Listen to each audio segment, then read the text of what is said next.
It's time for Dodger Baseball.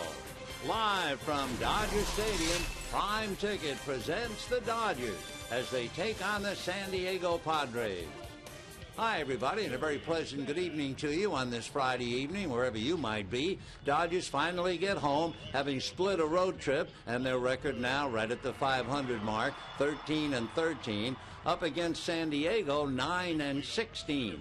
For the Padres, they lead with an ace, Clayton Richard. He is 4-0 in his career against the Dodgers, and usually pitches a little bit better on the road than he does at home. For the Dodgers, Ted Lilly, who pitches very well at Dodger Stadium, and he'll be on the mound to try and beat the Padres. For the Dodgers coming home, they are 4.5 games behind Colorado, and they're doing very well when you realize they're playing without Casey Blake, without Rafael Furcal, with Uribe in and out of the lineup. And tonight, by the way, Jerry Sands plays first base. We'll get to the ball game. We'll have it all coming up for you right after this.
San Manuel Indian Bingo and Casino and receive a special birthday package. Visit sanmanuel.com for details. You must be 21 to enter the casino.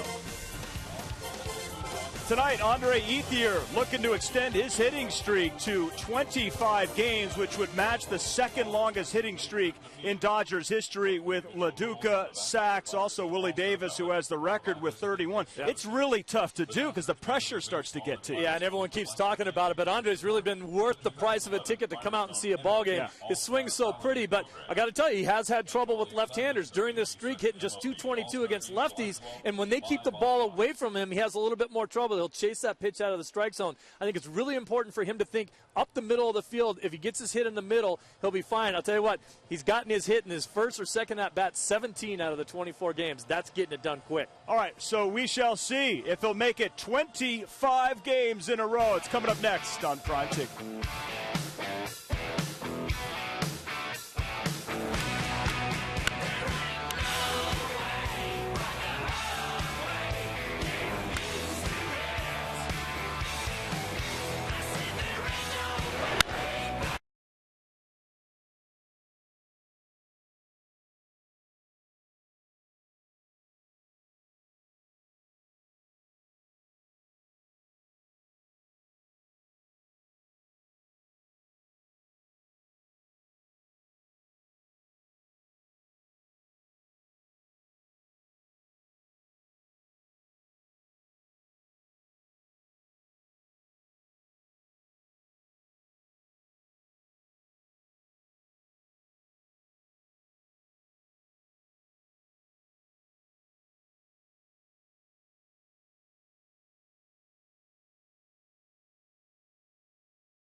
By Shakey's, win a pizza party for 10.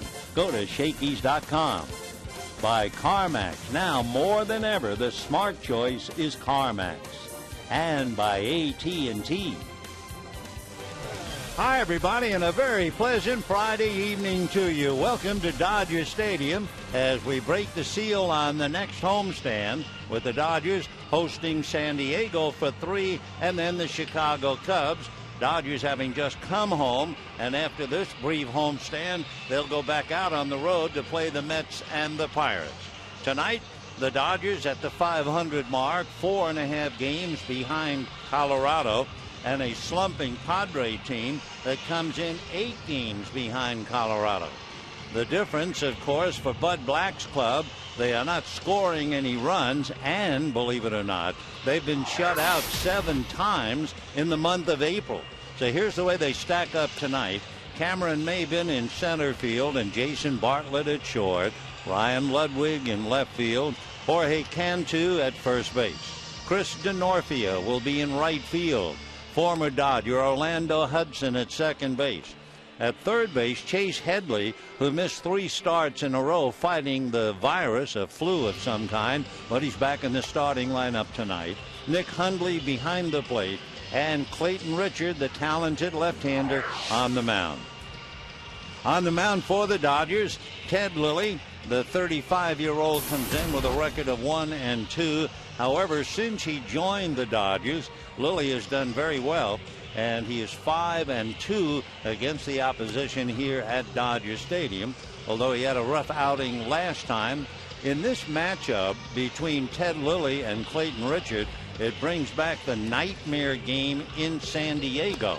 They started against each other. That was the night of the rains, the interminable delays, and finally the game was stopped at 1:45 in the morning and was finished the following night. Well, it's a gorgeous evening here in Los Angeles. Powder blue overhead, sunlight splashed on the mountains, back of mountains. So there's no thought of another one of those rain delay games, and we're looking forward to a good one. Cameron Maybin out of Asheville, North Carolina. Originally a first-round pick by the Tigers. He's hitting .233 with 3 home runs, 5 runs batted in. The offense has just stopped for San Diego, but then again, they've only played 25 games. Lilly from the third base side of the rubber into the windup and deals, and Maybin backs off on a strike that gets the inside corner. 0-1. Among other things, San Diego is hitting .172 with runners in scoring position. We told you they've been shut out 7 times in April. The strike 1 pitch on the way is a hook in there for strike 2. Another note, San Diego with a little 2-game losing streak, but they had a horrific homestand. They lost 4 straight to Philadelphia and 2 out of 3 to Atlanta, going 1-6.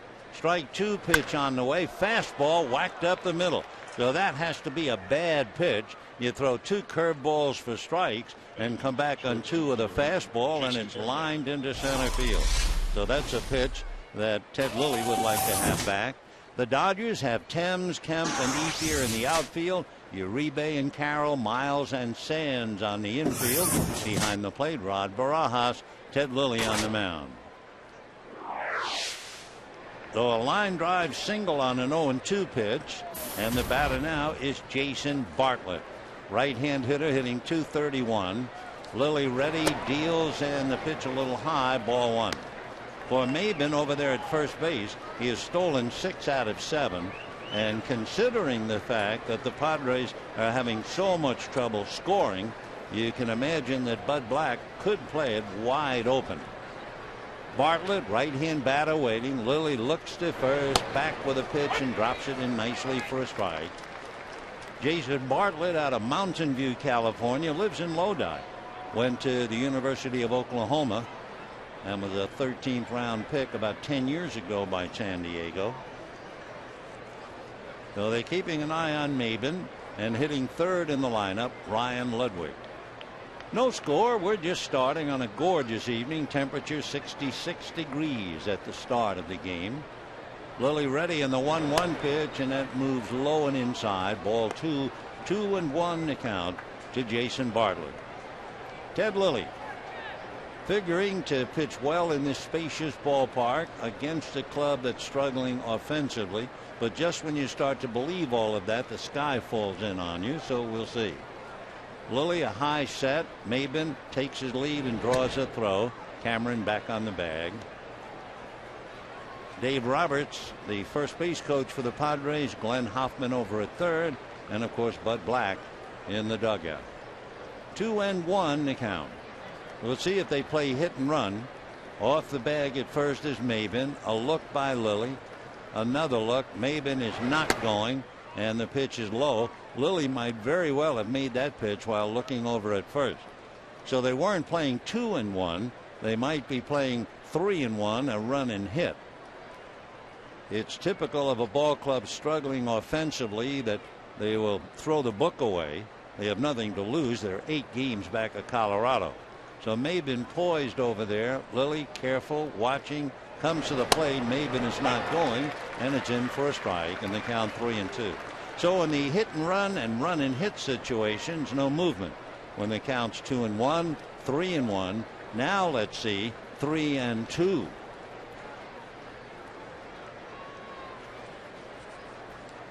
So Maybin at first, nobody out.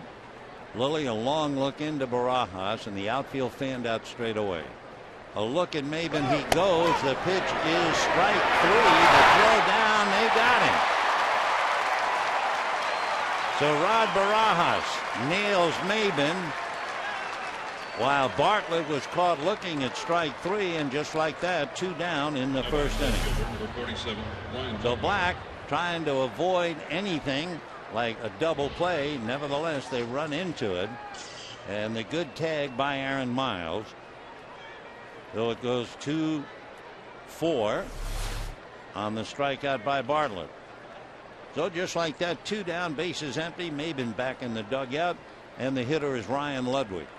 Ludwig struggling, hitting just .202. Big right-hand hitter, fouls it away, and the count 0-1. Ludwig hitting only .204, so .202. That has to be a major disappointment. But again, it's only 25 games. He was coming off a big year with the Cardinals when he had 37 home runs. Then that dropped to 22. Ryan fouls another pitch off, and the count 0-2.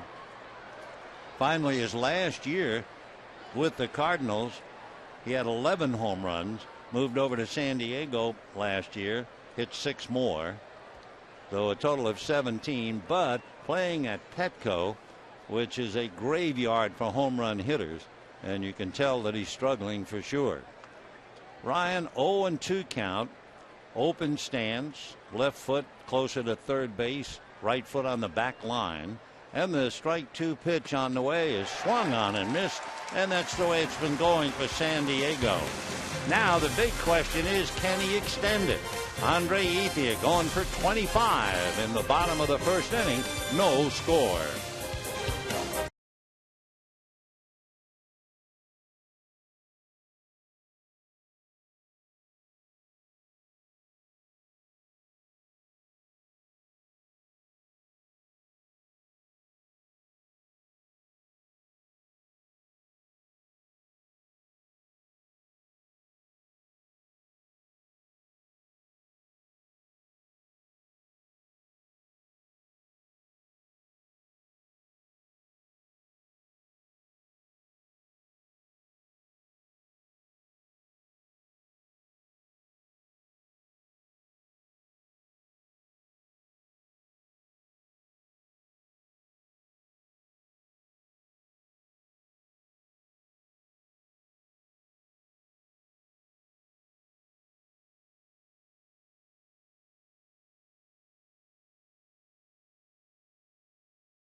Kemp and Juan Uribe, Marcus Thames in left field, Rod Barajas, Aaron Miles, and Ted Lilly.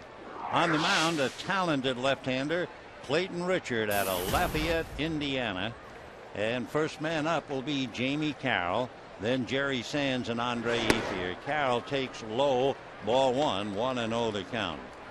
A lot of things happen against Clayton Richard, who is 4-0, by the way, in his career against the Dodgers. Carroll takes a strike, 1-1. The outfield behind Richard, they play Jamie Carroll to go the other way. The gap in left center, they shorten up Denorfia in right field, and the pitch in for a strike, 1-2.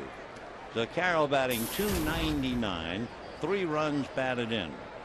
Facing Clayton Richard. The left-hander works quickly, back with a fastball fouled away.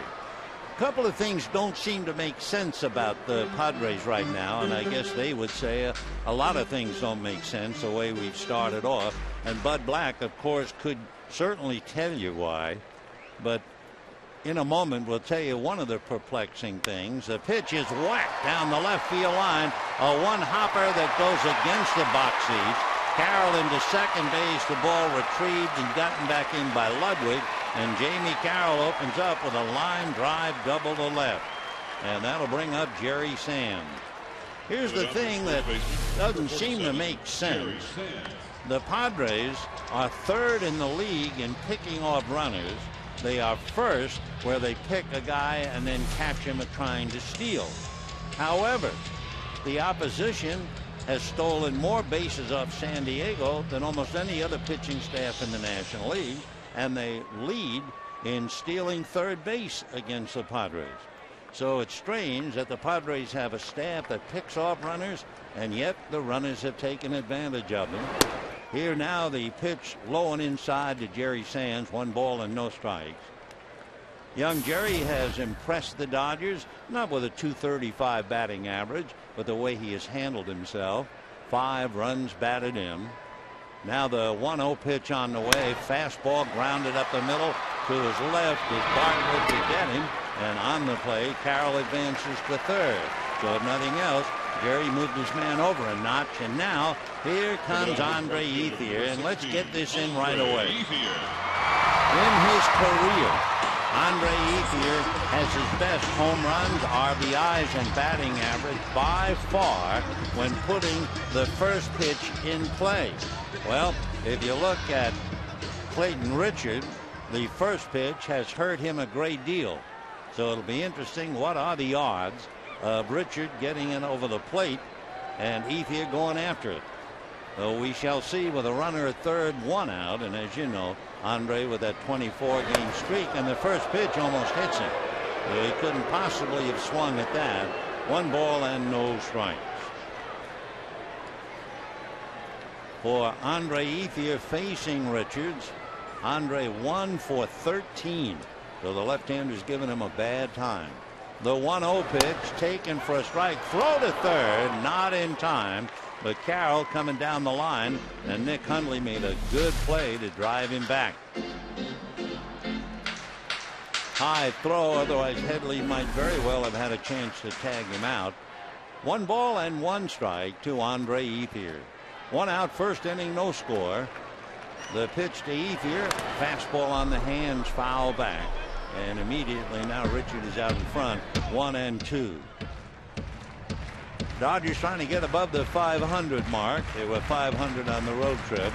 They're 2 above 500 at home, 2 below 500 on the road. Inside the division, the Dodgers are 6-6. 1-2 pitch to Ethier, swung on, ground ball to short. That gets the run home. The out recorded at first, and the Dodgers take a 1-0 lead. So Jerry Sands able to advance Carroll, and Ethier picks him up with a ground ball to short. Now with 2 down, that brings Matt Kemp up. So the Dodgers leading 1-0 as Ethier picks his man up. And the batter Matt Kemp hitting .378, 5 home runs, 18 runs batted in. It is a fact that when you look at the Dodger record and say ho hum, they're 500. They've actually done remarkably well. The first pitch to Matt, big swing and a foul ball. When you realize they're playing without their regular third baseman, without their regular shortstop, they were in and out with the regular Uribe, whether he's playing second or third, and James Loney has been struggling. The whole infield has been underwater, and yet they are 500. The strike 1 fastball is fouled away, and the count 0-2. So one thing the Dodgers have accomplished, they've scored a run against Clayton Richard. The last time he pitched here in September, he had a complete game shutout. 1-0 Dodgers first inning. Richard back with a pitch that's fouled away again, and the count remains 0-2. So Clayton Richard, well put together. He's 6'5", about 225 pounds. He was a quarterback in high school, got a scholarship to Michigan. The next one fouled away. He redshirted his freshman year at Michigan. He threw only 15 passes in his second year, and then had to give way to Chad Henne, and he took over as the regular quarterback. Henne, of course, going on to becoming a pro, and so Richard decided to go to baseball. Strike 2 fastball, another foul ball. So Matt Kemp is up there hacking, and he has been successful against Richard. 6 for 15. That would be a .400 batting average. So Clayton Richard, who is 12-10 at home, 14-10 on the road in his career, and his strike 2 pitch down and away. Ball 1, 1-2. Richard doesn't waste any time. He doesn't noodle out there on the mound. He steps right back on the third base side of the rubber, and he's ready to go. Fastball, kind of a slurvy curveball, and a change. Back with a pitch low and inside, and he runs the count to 2 balls and 2 strikes.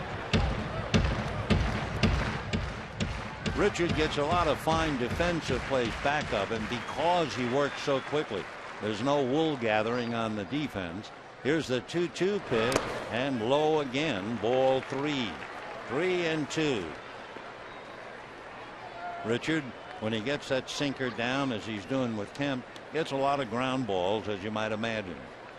So Clayton ready, and the 3-2 pitch. Kemp waits. The left-hander delivers, and it's foul back. Fastball alley upstairs, second level. Count remains 3-2.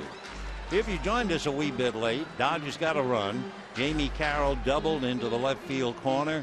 Sands grounded to short, moving into third.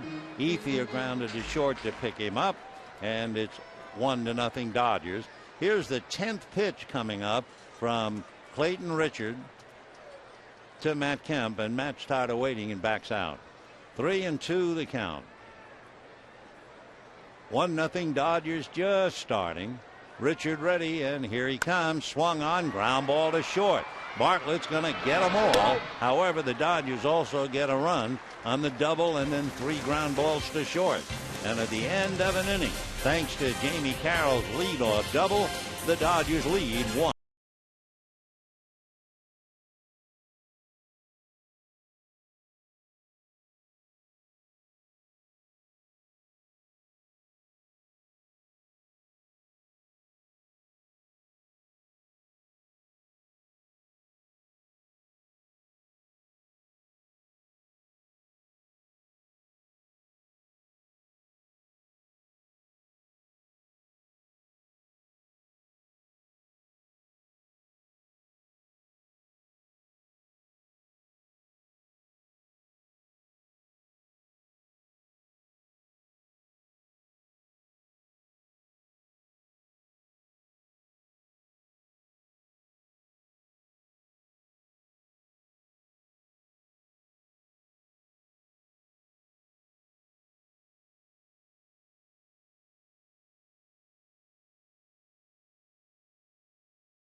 Second inning, 1-0 Dodgers. For the Padres, it'll be Jorge Cantu, Chris Denorfia, and then Orlando Hudson. So Ted Lilly given a 1-0 lead. The left-hander, deep in thought, now plants the left foot. Both Clayton Richard and Ted Lilly pitch from the just about the exact same spot on the rubber, third base side. Cantu, right-hand batter, straightened up on a pitch up. 1 ball and no strikes. Cantu, another one, really struggling, hitting just .169 with a home run and 6 runs batted in. Veteran right-hander is way out in front of a pitch, and the count 1-1.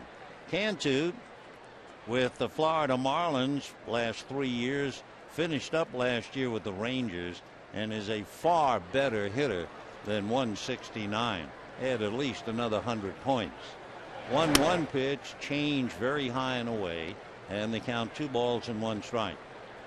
Cantu out of McAllen, Texas, 6'1", 190. First broke in with the Devil Rays 7 years ago. 2-1 pitch to Jorge, swung on and fouled back, and the count 2-2. Cantu has dual citizenship, dropped out of high school to play baseball, and then, to his credit, returned for 3 straight off seasons, took accelerated classes, and got his diploma. Good for him. 2 balls and 2 strikes. Lilly into the windup. Ted ready and comes back. Fastball hit in the air down the right field line. That's foul and well out of play. And the count remains 2 balls and 2 strikes.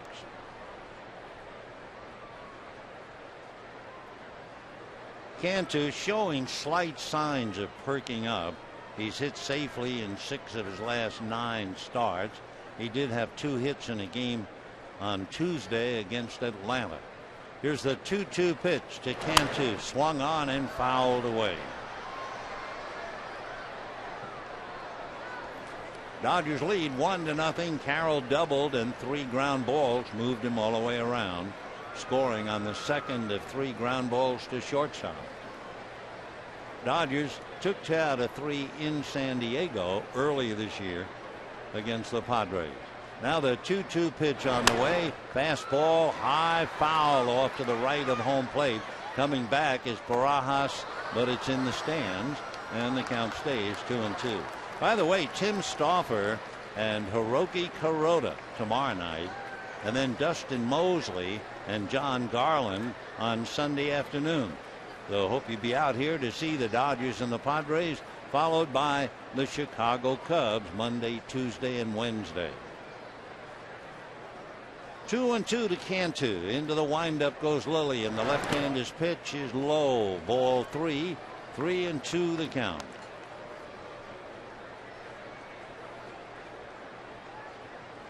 Cantu wears number 3, but as a kid he idolized Cal Ripken, so all the way up the ladder he tried to get Ripken's number 8. Here's the 3-2 pitch coming up. Cantu ready, swings, a shot up the middle for a base hit. So Lilly gave up the single to center on a 0-2 count to Maiden. Now he gives up a leadoff single up the middle to Cantu on a 3-2 pitch. And the batter will be Chris Denorfia. Denorfia playing right field tonight. With a runner at first, nobody out. Chris went to Wheaton College, that's in Massachusetts. He was born in Connecticut. Cantu had a 9-pitch at bat. Kent had a 10-pitch at bat, and Denorfia fouls her first which way, and the count 0-1. Chris graduated from Choate Rosemary Hall in Connecticut. That's a high school that, well, a prep school, I guess, that counts among other of its many illustrious graduates President John F. Kennedy. 0-1 the count to Chris Denorfia. Lilly goes to first. Cantu back on the bag. Cantu has not been involved in a stolen base. Talking about stolen base and Ted Lilly, he is very easy to steal on. The numbers tell you he has had 152 successful base stealers. He's only gotten 34. The pitch by Lilly is a fastball for a strike. In the first inning, however, the Padres tried to run 3-2. Bartlett was caught looking at the plate, and Maben was caught on a good throw by Rod Barajas. Last year, Lilly had a horrific year as far as stolen bases were concerned. Ted ready, here he comes, and it's a ground ball to the right side. The feed for 1. They will turn it for 2. So Denorfia hits into a double play. 4-6-3. And suddenly Lilly doesn't have to wonder or worry about a stolen base. And we have 2 down, and Orlando Hudson coming up.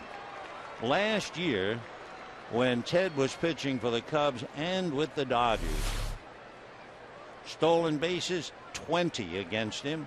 How many base runners caught? 1. When he was with Oakland in 2003, 24 stolen bases. How many caught? 1. So holding runners on have really been a problem for him, but he held Bartlett to a strikeout to nail Maben, and the double play takes care of Cantu. And with 2 down, Orlando Hudson takes 1 ball and no strikes. Talking about stolen bases, Hudson has stolen 8 for 8. Orlando hitting .238, 5 runs batted in. The 1-0 pitch on the way, a little low, ball 2. Padres trying to get rid of the stigma, because coming into this game, they've really had a problem. For Bud Black, he does not have any offense. Runs per game, last in the National League, last in Major League Baseball. The 2-0 pitch hit down the right field line. Ethier, a long run into the corner to backhand it. Oh, what a fine play. In the course of covering all that ground, Andre had to take his eye off the ball a couple of times and might very well have caught a ball that could have at least hit the top of the fence, or for all we know, bounced into the seats. At the end of an inning and a half, 1-0 Dodgers.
One nothing Dodgers, bottom of the second. Juan Uribe takes a strike, and we go 0-1 with Uribe followed by Thames and then Barajas.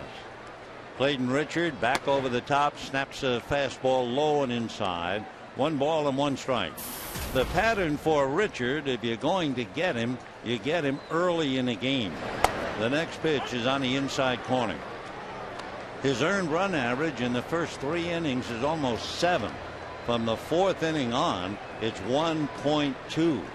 Here's the 1-2 pitch, breaking ball just off the plate, 2-2. So everything about Richard, get him early or forget about it. 2-2 pitch, swung on and missed, and down goes Uribe. So Juan hitting .243 bites the dust. 1 away, going after a fastball above the letters, and the batter will be Marcus Thames. So Richard picks up a strikeout. Coming into the game, he had 27 innings and 16 strikeouts. And here's Marcus Thames hitting .222. Right hand hitter, takes low and inside, ball 1, 1-0. Richard, like all of the Padre pitchers, fully aware of the fact he's not going to get very many runs to work with. He's behind now 2-0. Clayton averages about 3.5 pitches per batter. That's very good. Fastball is low, so he's behind 3-0 now to Marcus Thames. because of the fact he's usually around the plate, hitters are about 70% of the chance swinging at the first pitch. Thames takes a strike and they count 3-1. Interesting too that Thames has been successful against right-handers and cuffed around by left-handers, and now he walks Thames with 1 out, and that'll bring up Rod Barajas. Say, friends, you know, Tuesday at 7:10, the Dodgers and the Cubs. You can get your Dodger cooler bag presented by Coca-Cola. To secure your seat, go to Dodgers.com/promotions or call 866-DODGERS. 1 out, second inning, 1-0 Dodgers, and here's Rod Barajas, big catcher, checking in with Marcus Thames at first. Barajas hitting just .182, but 5 home runs, 11 runs batted in. First pitch to Rod is taken for a strike, 0-1. We were talking earlier about pickoffs and stolen bases, and I got to thinking about Barajas and whether he has stolen any bases.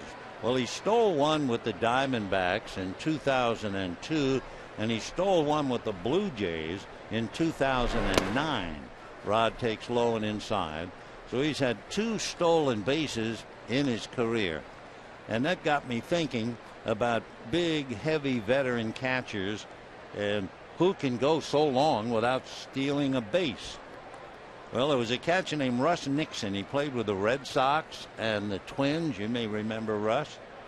He had over 2,700 plate appearances, never had a stolen base. Never. Wasn't that he didn't try. He was 0 for 7, but he went 7 years without even trying for a stolen base. Now, when Pittsburgh plays the Dodgers, remember the big catcher Chris Snyder used to play with Arizona. Now he's with Pittsburgh. Well, he's gone 8 years without a stolen base. Barajas lifts one to center. Maben comes up to grab it. Halfway to second is Thames, and just does get back. Nice play by Cameron Maben. Not only catch the ball, but he almost doubled up Marcus Thames. So 2 down, and the batter will be Aaron Miles. Anyway, Chris Snyder, 8 years, 2,094 plate appearances, and he is 0 for 2 trying to steal a base. He actually was part of a double steal with the Fleet center fielder Chris Young of Arizona. Only Chris stumbled and did a face plant when he easily had the plate stolen. So much for big guys trying to steal. To pitch in for a strike. And then, of course, when Prince Fielder comes here with Milwaukee, all you have to do is think about his dad, Cecil. 4,360 plate appearances. Here's the strike 1 pitch on the way. Outside, 1-1. So just a thought about a veteran heavy catcher and whether they ever steal a base. Meanwhile, Aaron Miles checking with Tim Wallach. 1 ball and 1 strike. 1-0 Dodgers, second inning. Richard set at the belt. Clayton delivers a bunt, foul behind the plate. 1-2. Ted Lilly on deck is 0 for 10. He has struck out 3 times. So that goes into the consideration as far as whether you want to fool around with the 8th place hitter as far as your runner at first is concerned. The old story, you hate to lead the inning off with a pitcher. So Miles just trying to bunt his way aboard. 1-2 the count. And the throw, a good throw to first, but back on the bag is Thames.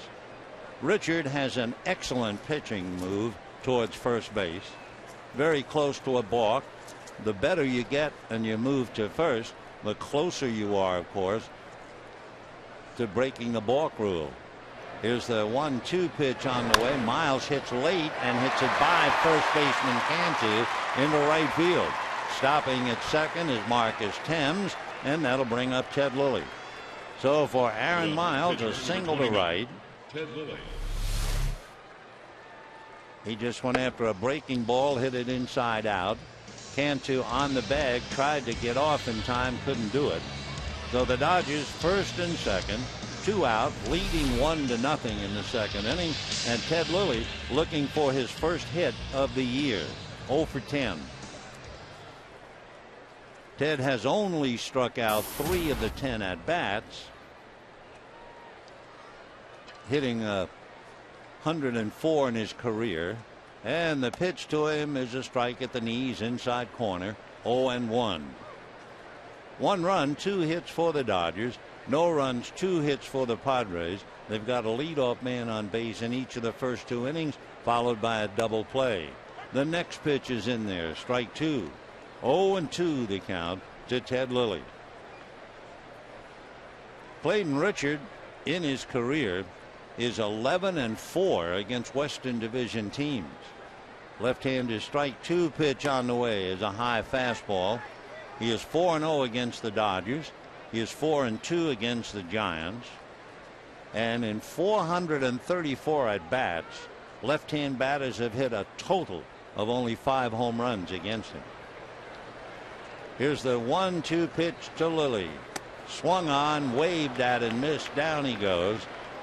Richard strikes out 2 in the inning. No runs, a hit, 2 left. And at the end of 2, Dodgers 1, Padres 0.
Sandwich at participating restaurants, and by your Southern California Ford dealers.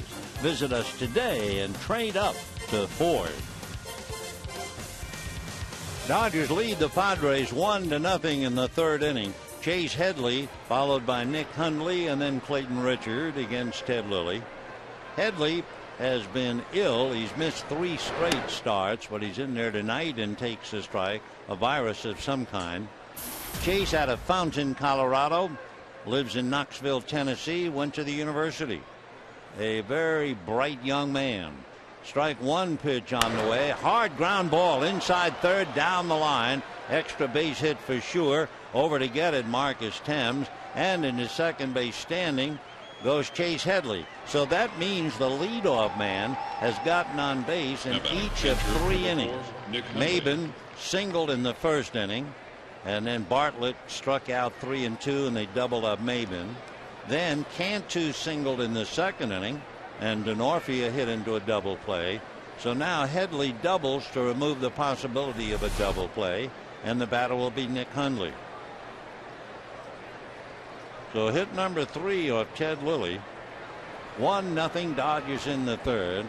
Hundley hitting .286, so compared to a lot of the other averages, he's really off and running.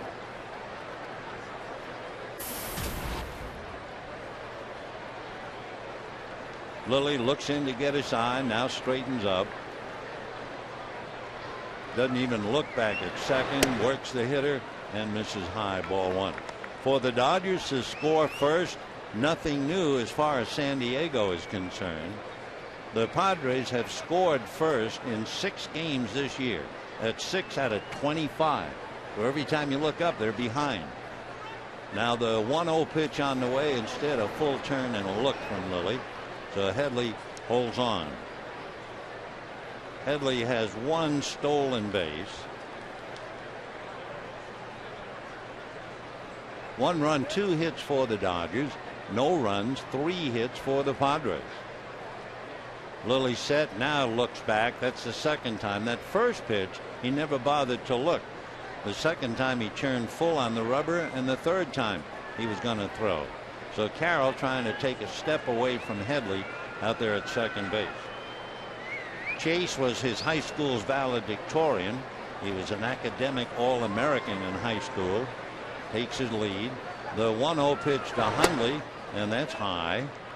So 2 balls and no strikes to Nick Hundley.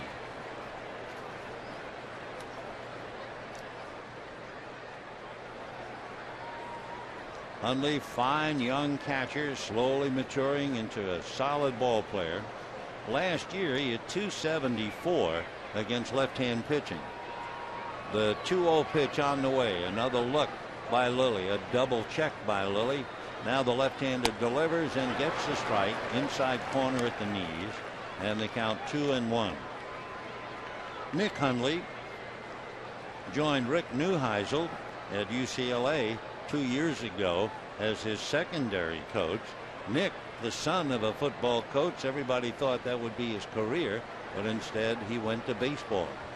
2-1 pitch to Nick is swung on and fouled away, and they count 2-2. Hundley went to school at the University of Arizona. From Oregon, lives in Washington. Marlins drafted and offered him a lot of money, but he decided to go to the University in Arizona, and eventually was a second-round pick 6 years ago. 2-2 the count to Nick Hundley. Tying run at second, nobody out. It's a very important at-bat for Hundley with the pitcher Richard on deck.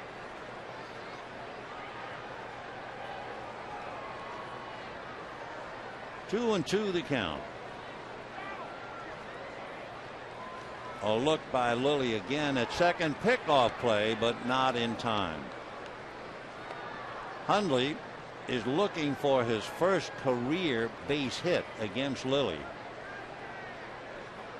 Hundley is not only 0 for 13 against Lilly, he has struck out 9 times. So the right-hand hitting catcher waiting. Lilly ready. Here he comes. It's swung on and fouled back. Of course, to be a professional, especially at this level, there's no way Nick Hundley can be putting on his uniform saying, oh my gosh, I got to face Lilly. I'm 0 for 13. He struck me out 9 times. You just can't do that. And the big league hitters think, well, he's been lucky. This is my time to really get rich in a hurry. So Lilly looks in to get a sign, now straightens up.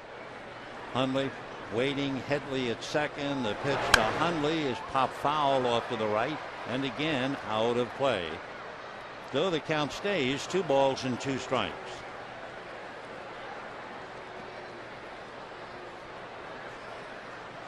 So Nick Hundley, 6'1", 210, 27 years old. He'll be 28 in September.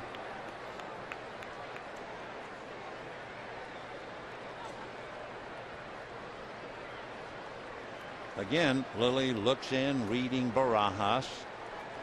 Hundley waiting, holding the bat straight up, back of the right ear, and too much time. And wait a minute, they're going to call balk on Lilly. So a balk called on Ted Lilly, and the veteran now has the tying run 90 feet away. Ted hollered, not hollered, he just spoke down to the plate umpire. What did I do? So to be honest, you just look at the videotape, you don't see it, but the umpires did. For Ted Lilly, that would be his second balk.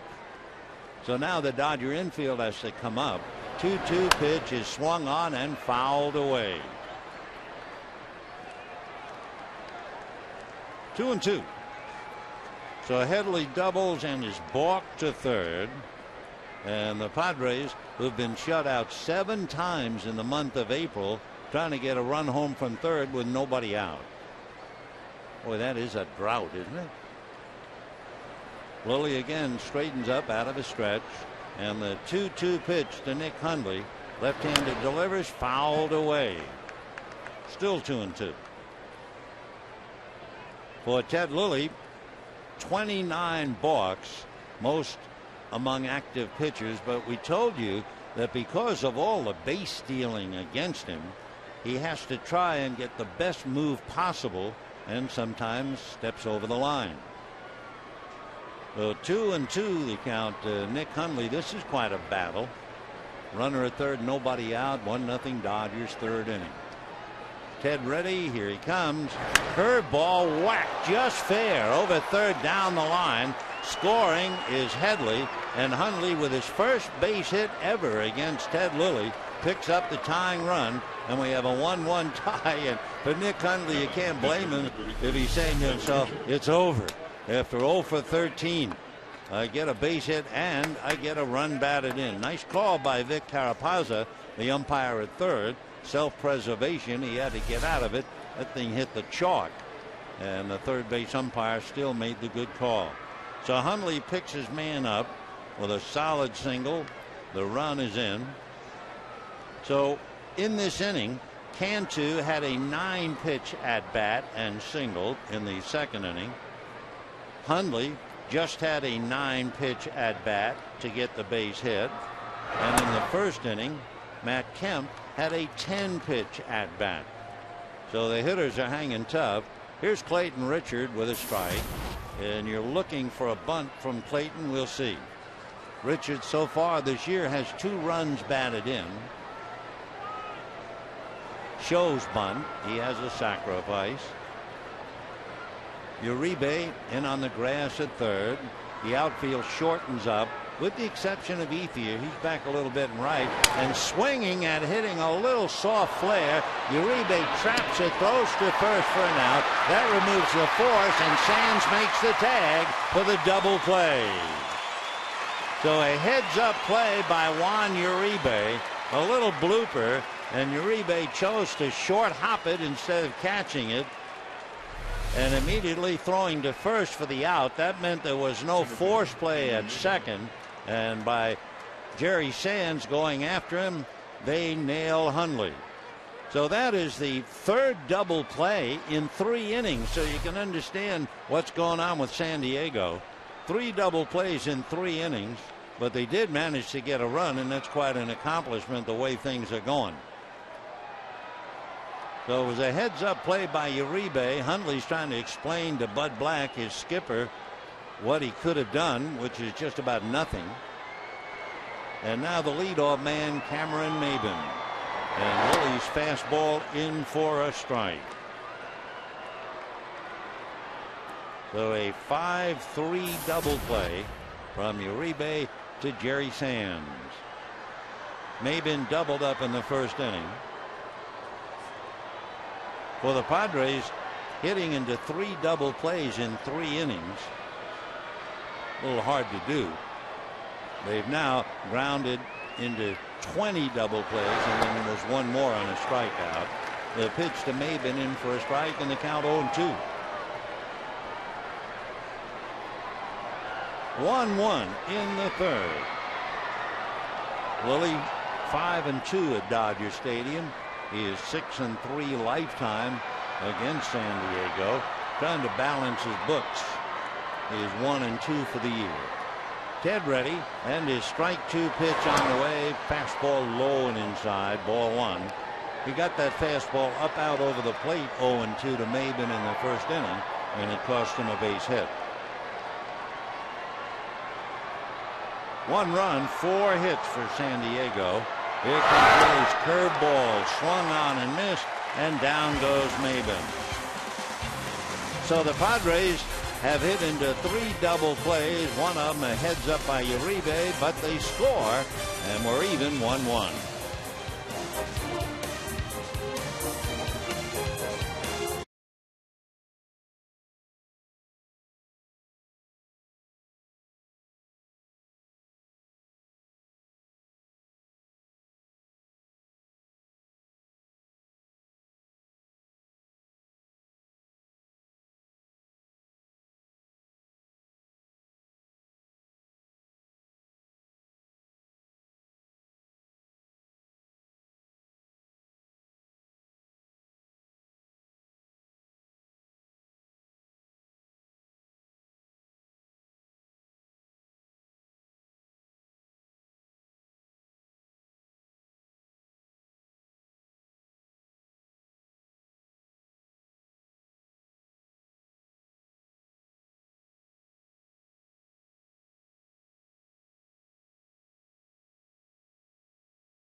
Bottom of the third, we have a 1-1 tie.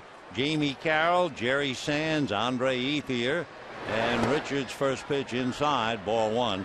Carroll opened up the game for the Dodgers with a double to left. Ground balls to short by Sands, and then Ethier picked him up for the Dodger run. The 1-0 pitch, a look and a strike called, and a 1-ball, 1-strike count.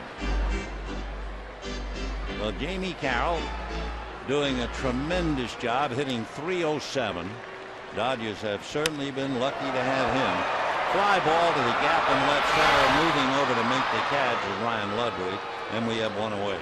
You know, a reminder, Sunday, be sure to join the Dodgers. They celebrate the 30th anniversary of their 1981 World Series championship with a retro T-shirt giveaway, compliments of Hyundai, and enjoy pregame festivities honoring players from the '81 team. For tickets, visit Dodgers.com/promotions or call 866-DODGERS today. One away, and the batter Jerry Sands takes a strike, 0-1. Sands grounded to short in the first inning, but it was more up the middle, and that moved Carroll to third where he could score. A chopper to third, heavily a low throw at the other end. Cantu stays with it, and quickly 2 down in the third inning. For the Dodgers, right fielder Andre Ethier. Here comes Andre Ethier, if you weren't with us. Andre with a 24-game hitting streak, grounded to short, though he's 0 for 1, but he did pick up a run batted in. He has 16, and he's hitting .376. Ethier has always struggled against Clayton Richard. He is 1 for 14, but he can be inspired by seeing Nick Hundley get a base hit against Ted Lilly. Fastball in there for a strike, and the count 0-1. And again, remember the familiar pattern with Clayton Richard. You either get him early or you're in a lot of trouble as the game progresses. Richards, who pitches in such a hurry, and Ethier decides to try and slow him down. The outfield shaded a bit to left, and positioning is important, especially with Ethier's streak. Maben shading him a little bit to left center. Fastball right at the knuckles. 1 ball and 1 strike.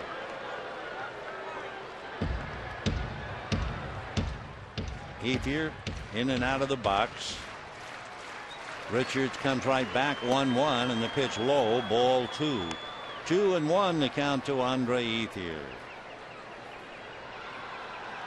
Talking about Ethier's streak, we're getting close to an anniversary as he hits a little roller to first base, fielded there by Cantu, who steps on the bag. On May the 15th in 1941, that was the beginning of Joe DiMaggio's 56-game hitting streak. We're 1-1 at the end of 3.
Second inning, runner at first, nobody out. Ground ball to second, the feed to short, the turn to first, ground ball double play.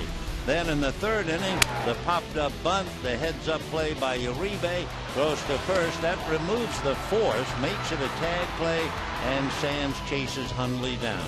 So 3 innings, the Padres have hit into 3 different type double plays. And here's Jason Bartlett, ball 1. 1 run, 4 hits for the Padres. 1 run, 2 hits for the Dodgers. And a drive hooking foul down the line. You don't expect the Padres to hit a lot of home runs playing in Petco Park, but they have managed to hit 14. Dodgers have hit 20. 1-1. 1-2 to Jason Bartlett. Everett Cabrera couldn't quite cut it. They made a deal. After having played with the Twins and the Rays, Bartlett came to San Diego.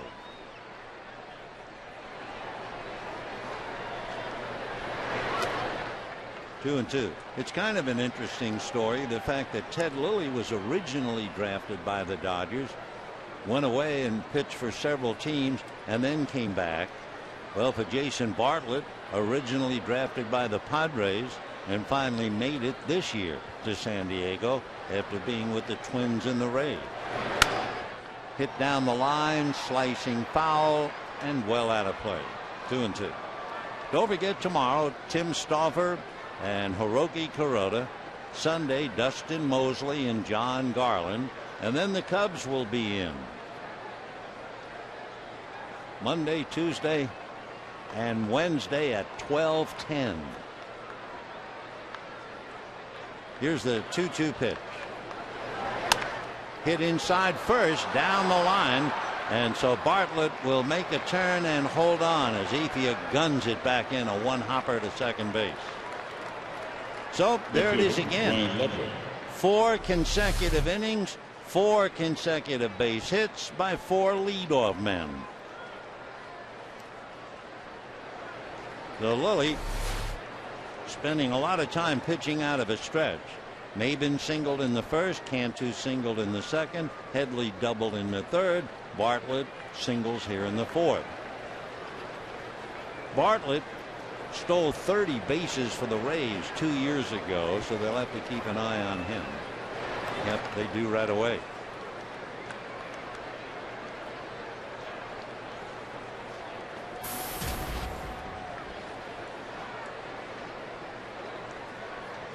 Ludwig struck out in the first inning.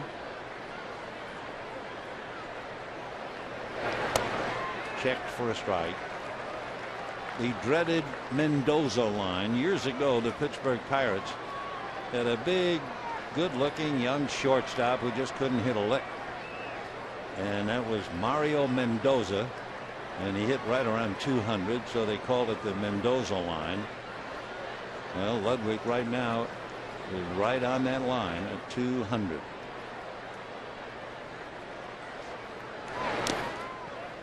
One and one.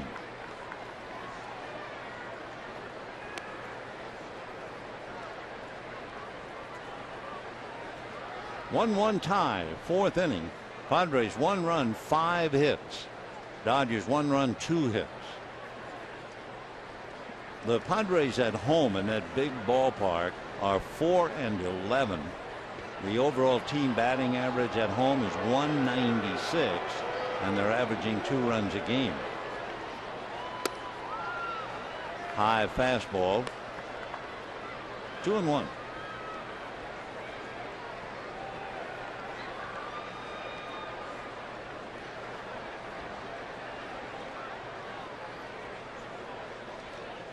Waiting on deck, Jorge Cantu.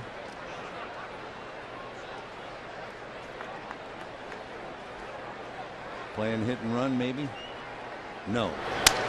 And a cracked bat, fly ball down the left field line. That's going to go foul. So Ryan Ludwig celery stalk, and I know he has to get another bat. Sure does. He didn't break it, but you could hear it twang up here.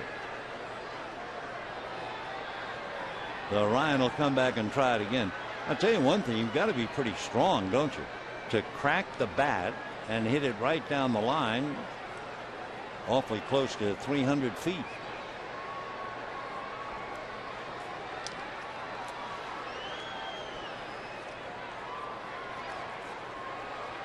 Ludwig is 6'3" and 210. 2008 was his banner year. First player since Matsui and Lefty O'Doul to hit 30 home runs and have 100 RBIs at the age of 30. 2-2.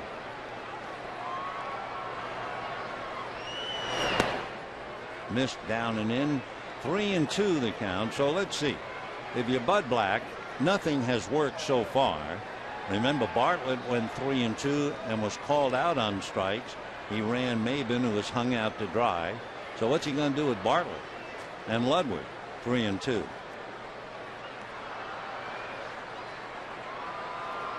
Ludwig strikes out twice as much as he walks.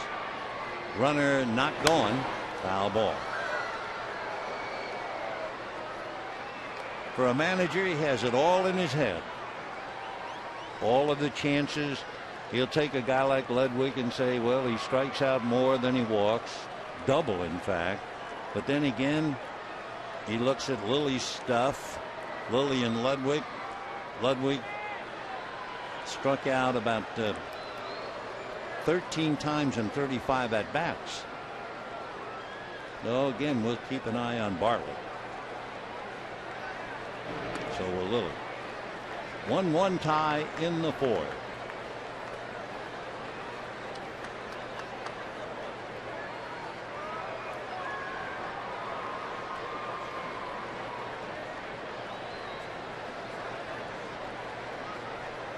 Three and 2 to Ryan Ludwig.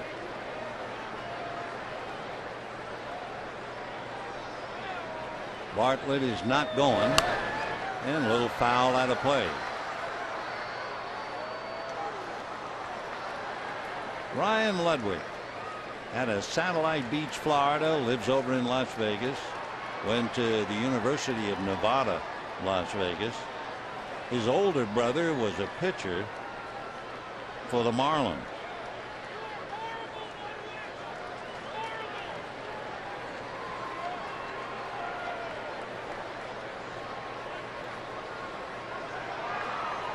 One tie, fourth inning. Bartlett has not been going 3-2. Ludwig's the fellow who had that nightmare occur in spring training when he was almost devoured by red ants. He had a severe allergic reaction. Nightmare. Well, we'll watch Bartlett again. He's not going. And a line drive and a diving catch by Juan Uribe. So Ludwig hits it on the button and lines out. So one down. Just made the catch. Fine play by Juan. So one out. Bartlett still at first. And the batter is Jorge Cantu. Watching Uribe play third base reminds us to send along our prayers for a speedy recovery to Dodger third baseman Casey. Casey Blake is at USC Hospital resting from that infection in the elbow. And we pray that Casey will heal rapidly and get back with his ball club and do what he loves to do, play baseball. 1 ball and no strikes to Jorge Cantu. Remember, in the second inning, he led off with a base hit. Nothing new there in this game. But it was a 9-pitch at bat.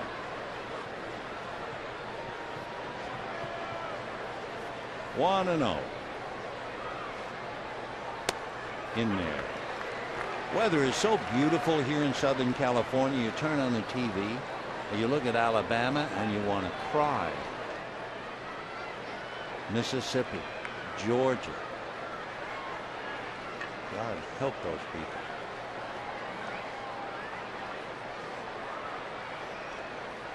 One and one to Cantu in this 1-1 tie. There goes Bartlett. Got a huge jump. Wow. So for Ted, nothing new. Somebody has lifted his wallet. Another stolen base. So you understand why Ted has 29 balks in his career. He just has never been able to learn either the slide step, because he has a pretty good move at first base, but he raises that leg, tries to do it with the upper torso, and it just hasn't worked. 2-1 to Cantu. Ball 3. And thinking about weather, it was snowing in the game in Colorado, and they're playing tonight. Pittsburgh leading Colorado, last we heard, was 3-0 Pirates in a light snowfall in Denver.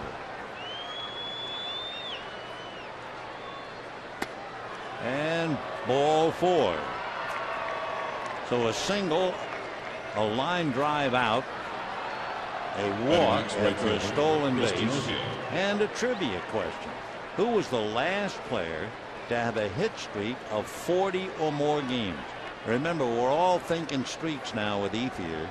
And again, May the 15th, that was the first game the Yankees played against the White Sox when Joe DiMaggio started his famous streak. Final score, Pirates beat the Rockies 3-0. Kevin Correa went 6 2/3 of a shutout. Ulysses Chacin allowed the first runs he had given up at Coors Field this year. There were home runs by Garrett Jones, Andrew McCutchen. Ball 1 to Chris DeNorfia, who, when he grounded into a double play in the second inning, has grounded into 5 double plays this year. 2 on, 1 out in a 1-1 tie. Pickoff play, but no shot.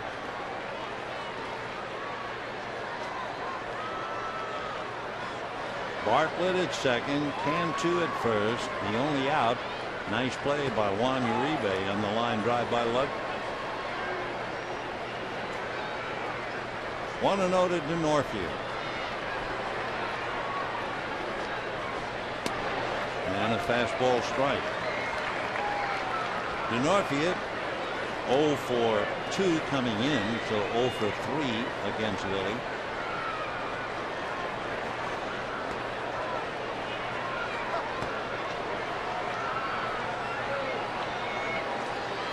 Bartlett and Cantu out on the lines. High bouncer over the mound. Up with it is Miles for a tag. And that'll be that. So first and third, they pick up a second out. Miles just did get a little bit of Cantu going by. So DeNorfia For the Padres, second baseman. safe at first on the fielder's choice. Taking third is Bartlett. And the batter, Orlando Hudson. So a good play by Aaron. Orlando Hudson had a long fly ball to right field. Andre Ethier made a very nice play on a very difficult play. So Hudson 0 for 1, hitting .235. First and third, 2 out. And ball 1. DeNorfia at first base has 1 stolen base, but he's been caught 3 times.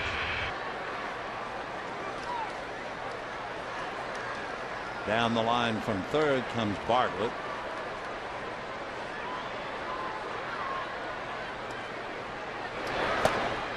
One and 1 to Orlando. Hudson versus Lilly. Orlando came into the game hitting .300 against him. And the old dog takes a look down to Glenn Hoffman. 1 and 1 to count.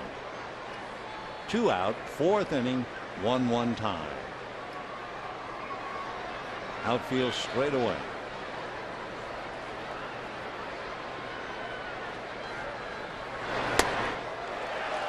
Might have been a high fastball. He went up to get it, came up empty. 1-2.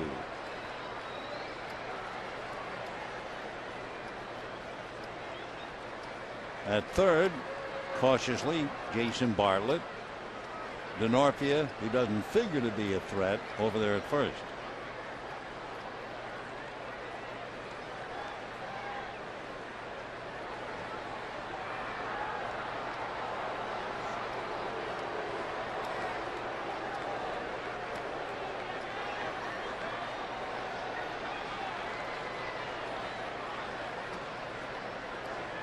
One and two to Orlando Hudson.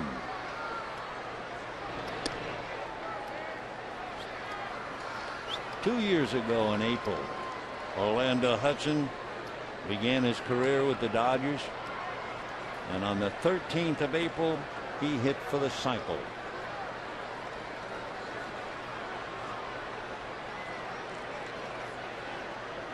There goes Denorfia, big jump, and down goes Hudson. So the Padres come up empty, and it's still a 1-1 tie.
New Rapid Rewards, unlimited reward seats, and no blackout dates. And buy Newegg.com, the best place to buy online for 7 years.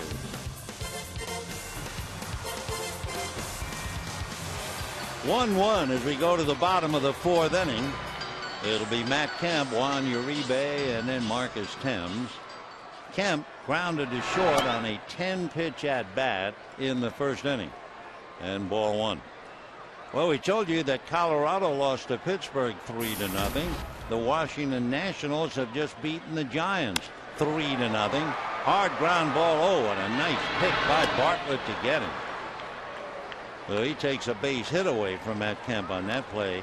One away in the fourth. We mentioned earlier that Richard is around the plate all the time, and because of that, plus the fact he pitches quickly, he gets a lot of good defensive plays, and there's a classic case.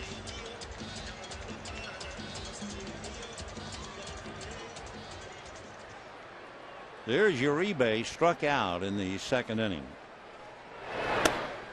Ball one. In that Nationals victory over the Giants, Jason Marquise pitched a 5-hit shutout. It took only 96 pitches, and the time of game 2 hours and 9 minutes. He beat Tim Lincecum. 2-0. And a drive to center, digging back is made into the track. Home run for Juan Uribe, his third of the year. 14 runs batted in, and that makes it 2-1 in favor of the Dodgers.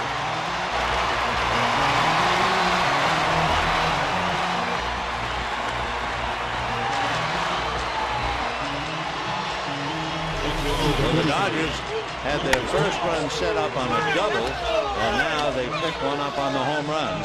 Maben just ran out of real estate, and it's 2-1 Dodgers. Interesting that the Padres give up a home run tonight. They usually don't give up home runs, but of course that's really an insight into Petco Park. They don't give them up down there. They are 15th in the league in giving up home runs at home. So 2-1 Dodgers. One out. Thames comes up empty. That would be the third strikeout for Clayton Richard, and Rod Barajas will be coming up.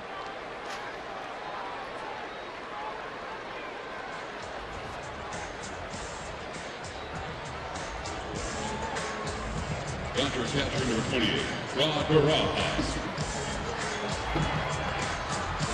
Rod Barajas flied to center in the second inning. With the Padres down and an offense that doesn't figure to score a lot of runs, Clayton Richard no doubt is worrying about how long he'd be around before they lift him for a pinch hitter.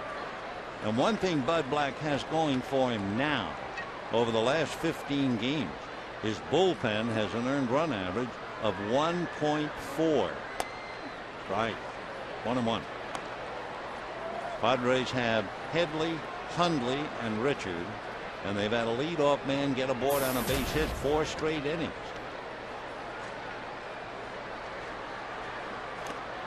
Two and 1 to Rod. Tomorrow night, Tim Stauffer and Hiroki Kuroda. Sunday, Dustin Mosley and John Garland. And that's going to go into right field, base hit.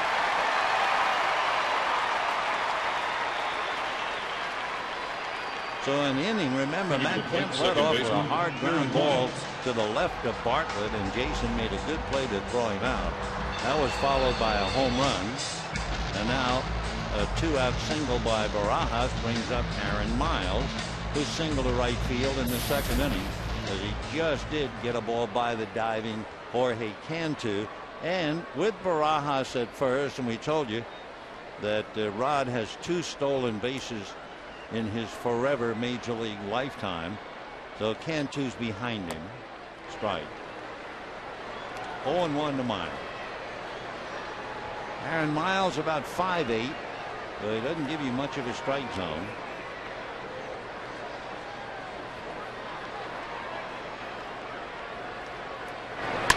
And that's going to go up the middle, base hit. Barajas to second and holding, and when the ball is bobbled by Maben, both runners move up 90 feet.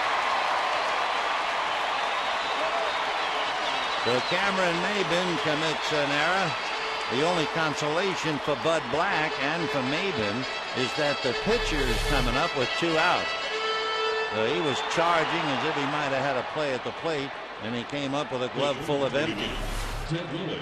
So a single to center, and then the error by Maben puts runners at second and third. And here is Lilly, and Richard is hoping to use him as an escape hatch. Lilly is 0 for 1 tonight, struck out. Lilly with the bat is 0 for 11 and has struck out 4 of the 11 at bats.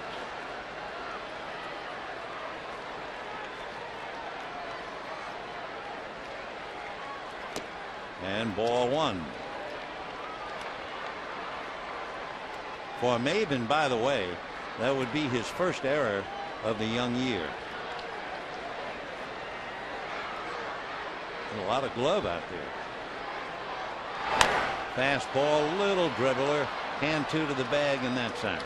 So the consolation for Maben, committed an error at the perfect time, but he couldn't catch Uribe's ball, and at the end of 4, it's 2-1 Dodgers.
Baja-style fish tacos with classic Baja or spicy avocado sauce.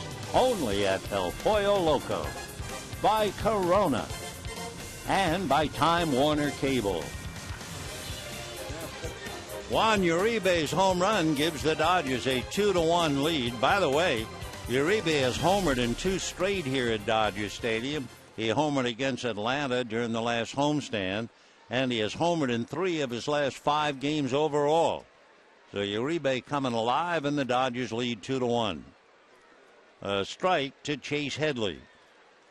So we'll see now if Ted Lilly can get a leadoff man for the first time tonight in the 5th inning. Fouled away. Headley doubled to left. Back in the 3rd inning.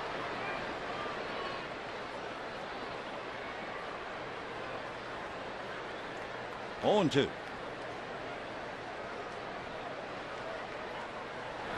Slow curveball.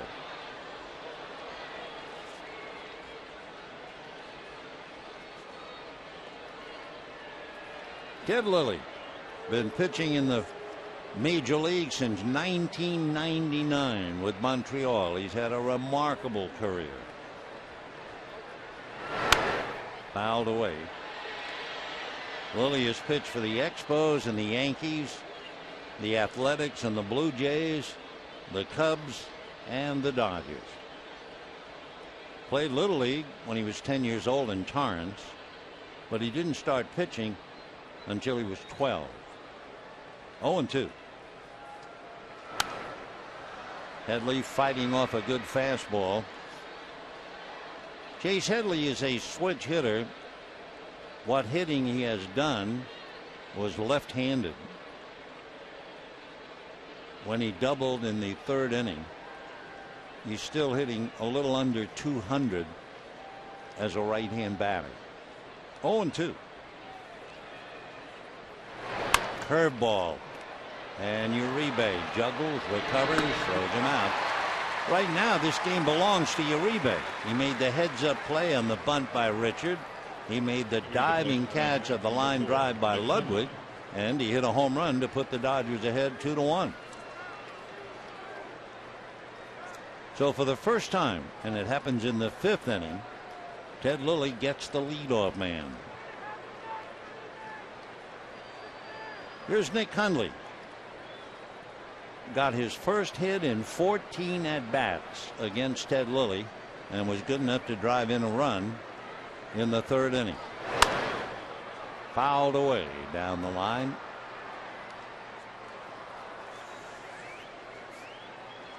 We're not trying to rub it in. We're just trying to explain how things have been going for the Padres. They're last in the major leagues in runs per game. That's for openers. Bounce that. They are last in the major leagues, hitting .208. On base percentage, last in the National League, second to last in the majors. Slugging, last in the National League, last in the majors. 1-1. Boy, is that a big league pop-up, and Aaron Miles at the other end of it. 2 down. Remember the trivia question talking about hitting streaks and who was the last player to have a hit streak of 40 or more games? You're right, Pete Rose, 1978, 44. I mean, the more you think about Joe DiMaggio, 56 straight. There's Ethier sailing along, no pressure on him. He's hit safely in 24. Joe D was finally robbed by Cleveland's Ken Keltner, a third baseman. Made a couple of dazzling plays to hits away from him. And then I believe after that 56-game hitting streak was stopped, Joe came right back with a 16-game hitting streak. His brother Dom had a 34-game hitting streak that was stopped by the Yankees. Dom was with the Red Sox. Ball 1.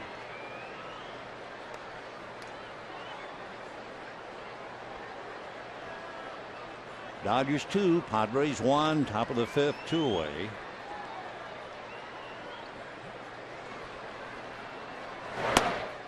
Off the plate. 2-2. Richard tried to bunt. It was short hopped by Uribe on a heads-up play and turned into a double play.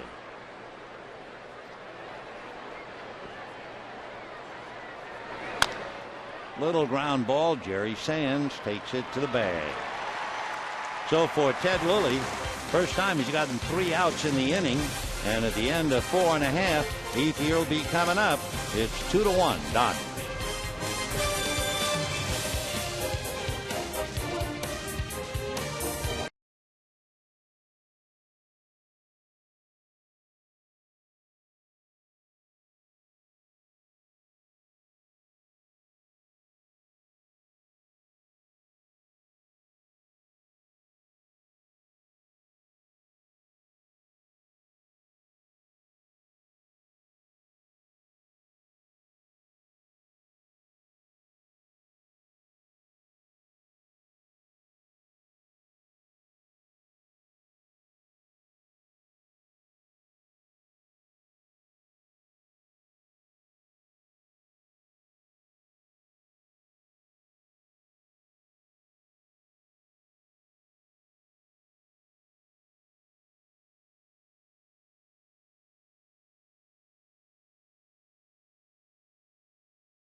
Bottom of the 5th inning, and Jamie Carroll will start it off.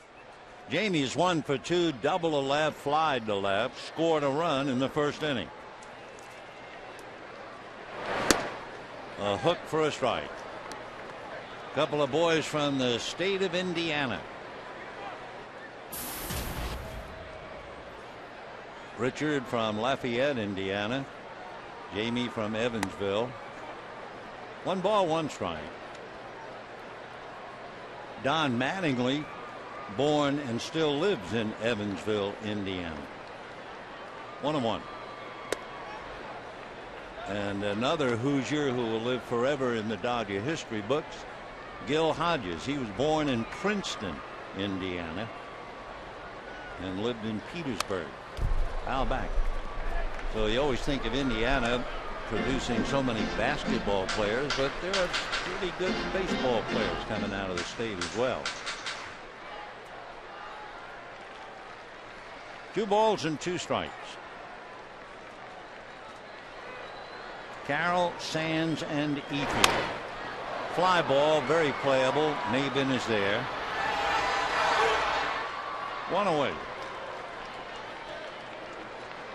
Jerry Sands, playing first base tonight, has acquitted himself very well. With the bat, he's 0 for 2, but he's hit the ball sharply. His first at bat was important. Carroll had doubled, and Jerry hit the ball up the middle. So even though Bartlett went over and made the play, Carroll advanced to third and scored on another ground ball by Andre Ethier. And ball 1 to Jerry Sands. Born in Middletown, New York. Part of his family, I know, taking in the game tonight, including his grandfather. Jerry is 6'4", 220. He'll be 24 in September. Grandfather is wearing a a Dodger blue shirt with the name Sands on the back of it. 2-1. Ball 3. On deck, Andre Ethier.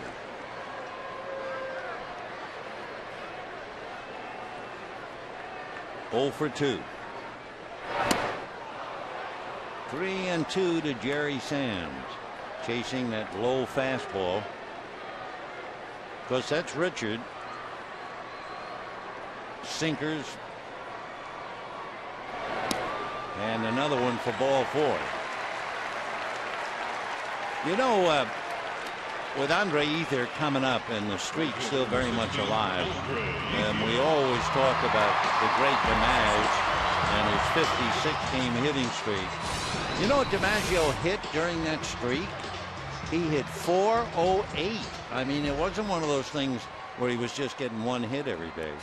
.408. And of course, there was one other tremendous event like DiMaggio's streak back in 1941. Ted Williams hit .406. That Sands hung out. Cantu to Bartlett, will tag him out. So 2 down. One of the things, Jerry Sands is joining a distinguished list of major league players, especially in the National League, because one of the things that the Padres do very well is pick off runners. We mentioned that at the start of the game and how it seems so strange. They pick off so many, but so many run successfully against them. Remember, we were comparing the bad years for Ted Lilly as far as base stealers are concerned. Richard, however, is tough. In his career, 28 stolen bases, but 18 caught and 16 pickoffs. And that's going to be a base hit. It's still alive. Ethier on his way into second, standing with a double. 25 straight games.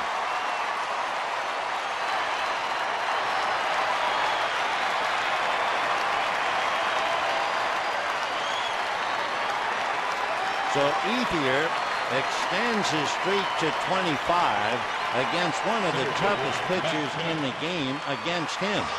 He was 1 for 15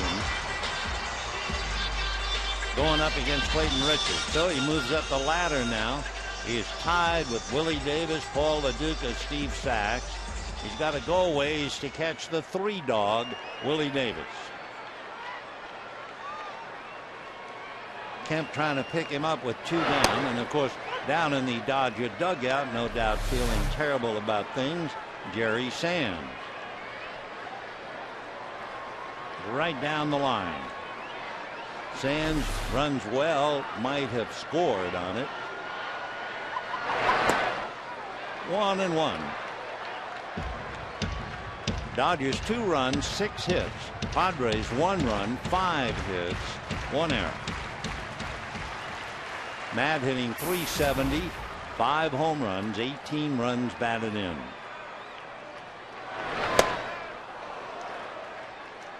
One and 2. The bat speed of a good hitter in the major leagues is really something to see, and you really see it when they swing and miss. And up here looking down, that bat was a blur on that swing and a miss. Major league bat speed. Something else.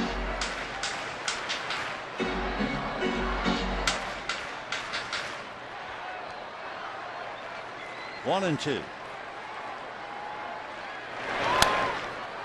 Just fouled away into the stands. Still 1 and 2. Matt Kemp came in hitting .400 against Richard, but he is 0 for 2. Lost a base hit on a good play by Bartlett. The infield not totally committed, but swung way over. What they do is they have Orlando Hudson try to take some steps away from Ethier. And then at the last second, Orlando has to hurry back to the left side.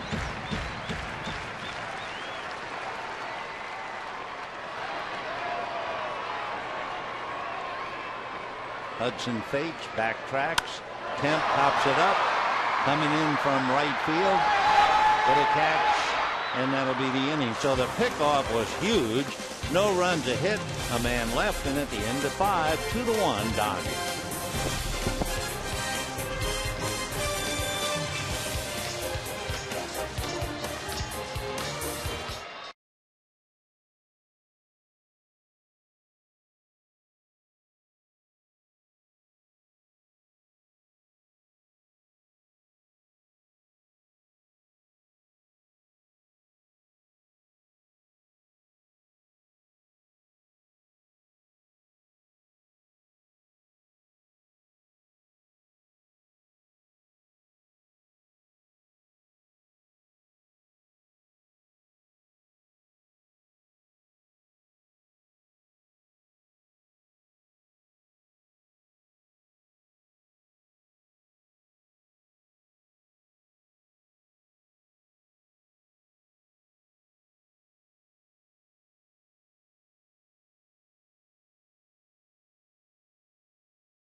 Greatest face, no matter how funny the situation might be.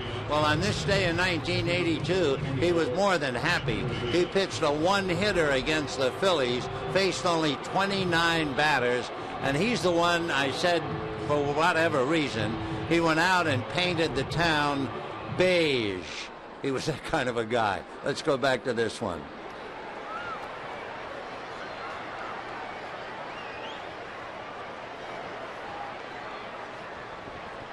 Bert Hooton back in 1978 was a 19-game winner. He could pitch. Cameron Maybin will start it off here in the 6th inning. 2-1 Dodgers. Fly ball starting to hook foul, and it will go well back into the stands. 0-1 the count. Just thinking for a moment now that Ethier has extended it to 25. Those naive, happy days in the summer of 41. Can you imagine the interest in baseball? Joe DiMaggio and his streak, and Ted Williams hitting 400. Two huge stories. Well, Andre has hit safely in 25.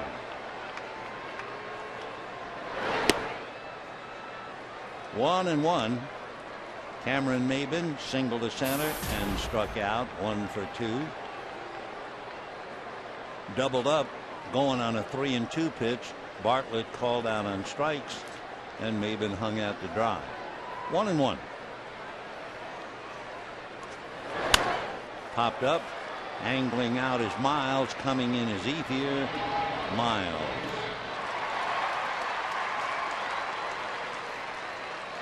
One down, and Jason Bartlett.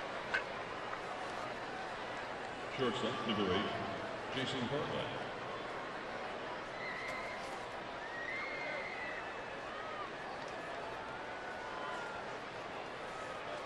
One other thing about Andre Ethier, with that double, Ethier now has had 38 hits in the month of April. The record for the Dodgers since they have come to Los Angeles in 1958. The record number of hits in the month of April, 40, by Rafael Furcal in 2008, and way back 40 for Mike Piazza, 1996. There's a well bundled up Rafael Furcal. Sorely missed indeed. That's lifted to left field. Thames is there.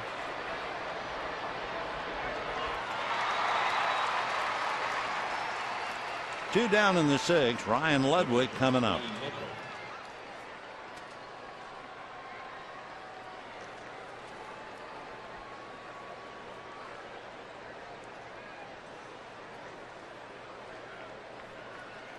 Ryan Ludwig struck out in the 1st inning, hit one right on the button, and a diving catch by Juan Uribe took an extra base hit away and a possible RBI.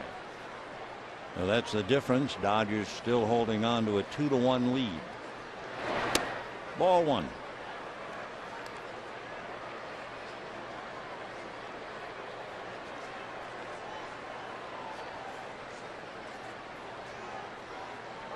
One ball and no strikes.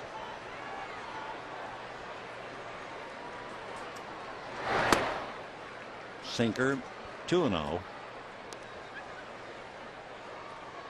2 runs, 6 hits for the Dodgers. Double by Carroll, home run by Uribe. Also had a double by Ethier. A couple of singles. 1 run, 5 hits for the Padres. Inning. Padres have had 1 extra base hit. That was the leadoff double by Headley.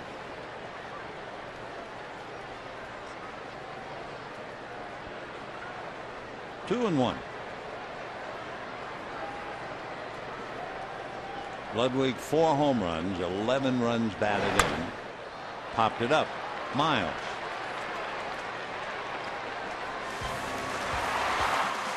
So that's 8 in a row retired by Ted Lilly, and at the end of 5.5 innings, 2-1 Dodgers.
On him, that's where the location of the pitch was, and he banged it into right field for a double to extend his streak to 25.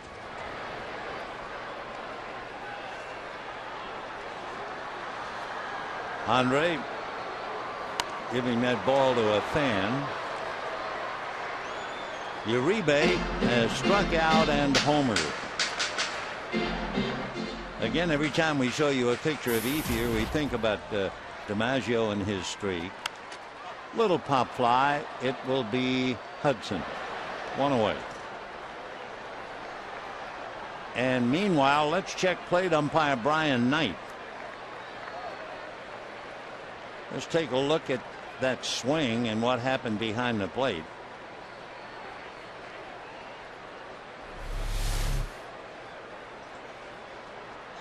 Around goes the bat. Oh, yeah. Uribe lost the bat and floored the umpire, Brian Knight. Brian Knight is remarkable. He was promoted to the big leagues this year. He had 730 days of service as a call-up umpire, and he was behind the plate for John Lester's no-hitter. Remember that one 3 years ago at Fenway Park? Brian apparently is okay. He's the proud brother of Staff Sergeant Kevin Knight of the Marine Corps, who has done 3 tours of duty in Iraq. Brian lives in Montana, the big sky country, and thank goodness he's okay. So Uribe losing control of the bat as he popped it up. Boy, Juan's got his fingerprints all over this game. Wow. Made a great diving catch, made a great heads-up play, hit a home run, and knocked the plate umpire down. Otherwise, he hadn't done a thing. Thames making sure that Brian is all right. Marcus walked, struck out 0 for 1. Padres load up the left side of the infield now. Orlando Hudson crosses over. So Cantu all alone on the right side. 1 ball and 1 strike to Marcus Thames.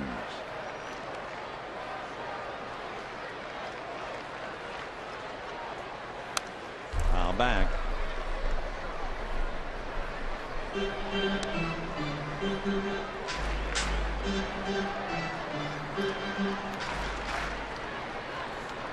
Clayton Richards down 2 to 1. A little ground ball to short. Bartlett in time. So 2 down, and Rod Barajas coming up. In case you are not a student of baseball history, you might be interested, since Ethier has that 25-game hitting streak. DiMaggio's 56-game streak in the big leagues. Joe DiMaggio, before he came to the major leagues back in 1933, he was playing in San Francisco for the San Francisco Seals of the Pacific Coast League, as Tony Gwynn visits with Andre Ethier. Joe DiMaggio that year hit in 61 straight games. Barajas, meanwhile, 2 for 3. Second baseman, number 6. So Joe D had a 61 streak in the Coast League and a 56 in the big league, and no one's ever come close. Here's Aaron Miles, single to right, single to center, 2 for 2.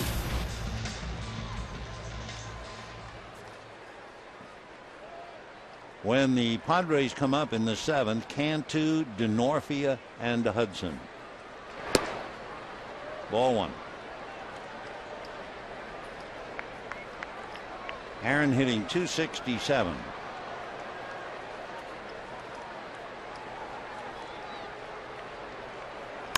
And that's a line drive base hit in the gap. On his way to third is Barajas, and they'll hold him on the double by Miles. So now let's see. Second and third, 2 out. Ted Lilly is due up, and he is not going to come up. The Dodgers will call up Russell Mitchell, not only from the dugout, they just called him up from Albuquerque. So the double by Miles chases Ted Lilly after Ted allowed just 1 run in 6 innings. And Russ Mitchell coming up. So Miles having a big night. He's 3 for 3.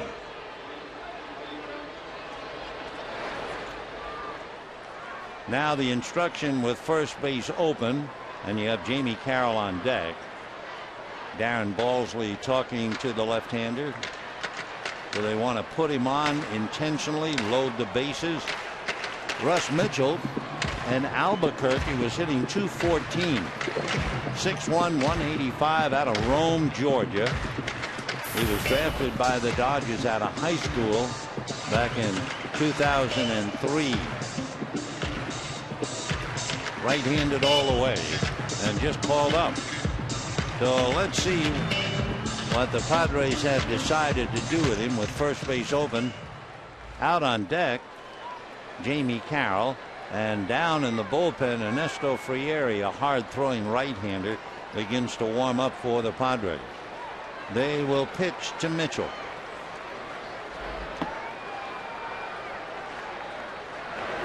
Ball 1. Last year, Mitchell had 42 at-bats for the Dodgers and hit just 143. He had 2 home runs and 4 runs batted in. Matt Guerrier is up in the Dodger pen. 1-0. Well, maybe they're not going to give him a strike, hoping he'll chase something.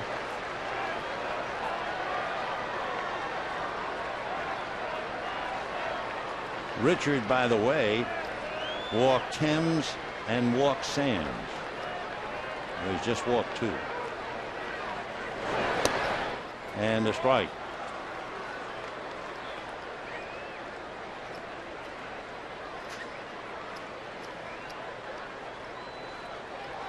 Two and 1.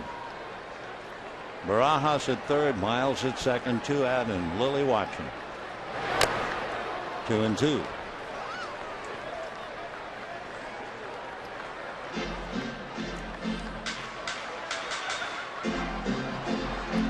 Clayton Richard trying to put him away. Struck out 2 batters back in the second inning. Got 1 more in the fourth. So he has 3 strikeouts. 2 and 2. Ball 3.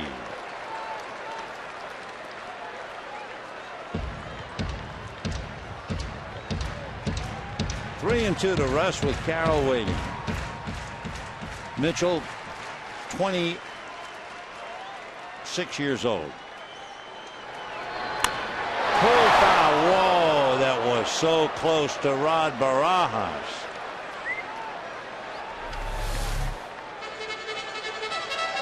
He just got under that thing. Looks easy on TV, but it was a blur real time.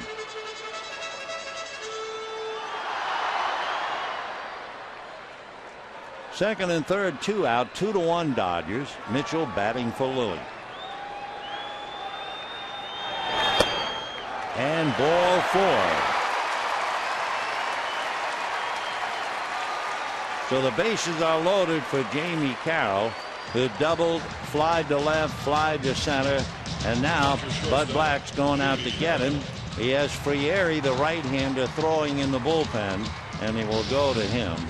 So for Clayton Richard, like I'm sure it has affected all of the starting pitchers, especially no runs. Pitches well enough, goes out trailing 2-1, and we'll be back.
Five and 2/3, 2 earned runs. Was certainly not overpowering. 3 strikeouts and 3 walks. But with a better hitting team, he should have more than 1. Remember, the Padres had the leadoff man get on base 4 consecutive innings, and out of all of that, they managed to get 1 run. So Ernesto Frieri coming out of the bullpen. Now the bullpen was struggling for the first 10 games. But as you can see, Friere's ERA 1.2 because the pen in the last 15 games has an earned run average of 1.4.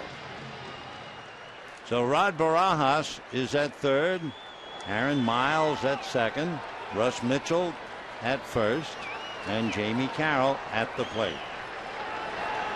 2 out. Breaking ball strike. Jamie doubled and scored in the first inning. 2 fly balls since. 1 for 3, hitting .300. Friere is out of Columbia.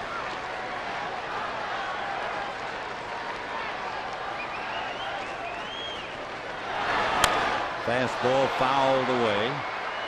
He hits 90 on the gun. Ernesto Friere, 6'2", 190. He'll be 26 the middle of July. His fastball has been clocked up to 94. He has a slider, kind of a looping curveball, and a straight change. Last year, right-handers hit 156 against him.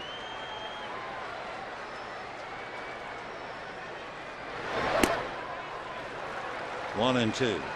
When you look at the Padre bullpen with Friere and Mike Adams and Luke Gregerson, and then of course the closer Heath Bell, their bullpen has certainly been a strength.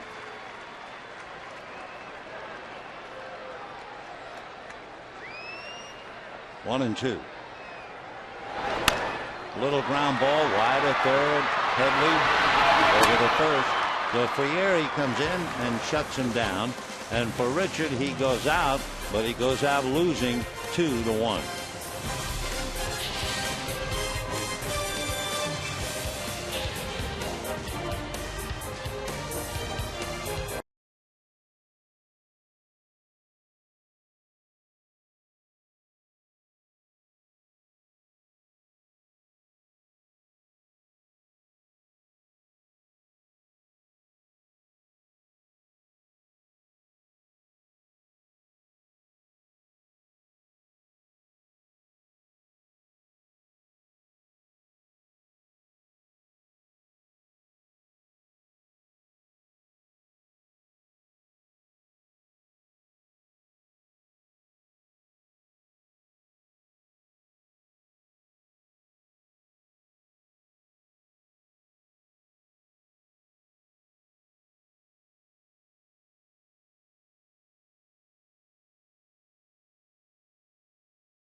Initiative during the 2011 Major League Baseball season on Prime Ticket, we proudly support Stand Up to Cancer and their work to fund groundbreaking research that helps accelerate treatments to patients.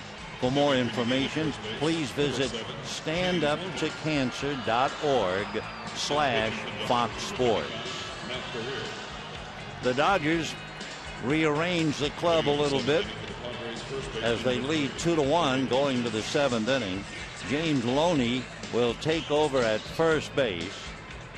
Jerry Sands will go into left field replacing Marcus Thames, and Matt Guerrier takes the mound to try and hold on to the lead for Ted Lilly.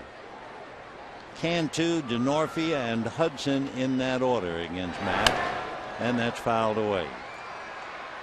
Matt Guerrier out of Cleveland, Ohio, makes his home in Shaker Heights. Went to school at Kent State That's where the White Sox drafted him. He'll be 33 the end of August.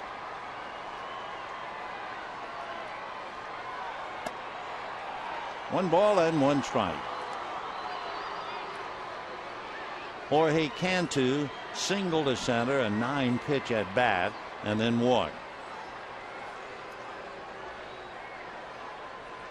1-1 off the plate. Due up next would be Chris Denorfia, but Bud Black, desperate for some runs, goes to the bench, and the left-hand hitting Will Venable will bat for Denorfia.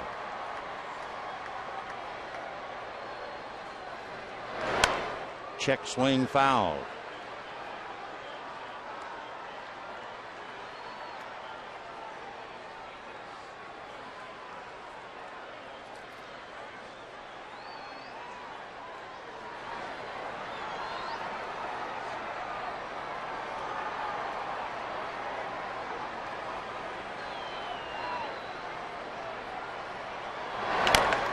Fouled away.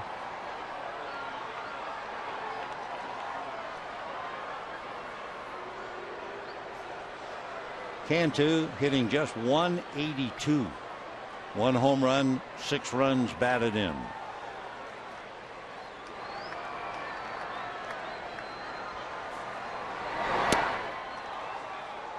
The Guerrero goes all the way.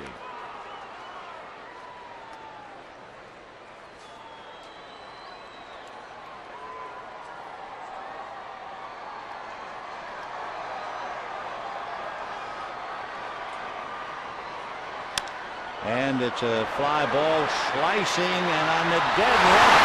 Good play by Matt Kemp. That ball suddenly started to veer away from Matt. At first it looked like it was going to be right at him. But then it started to draw, as they would say in golf. And he has to go and get it. Fine play.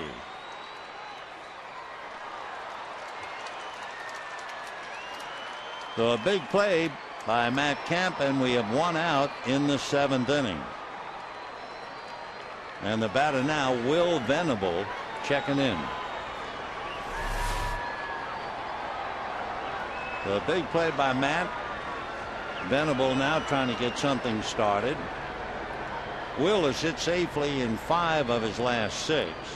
He's gotten on base in 17 of the 21 games in which he has played, including 10 of the last 11. Ball 1.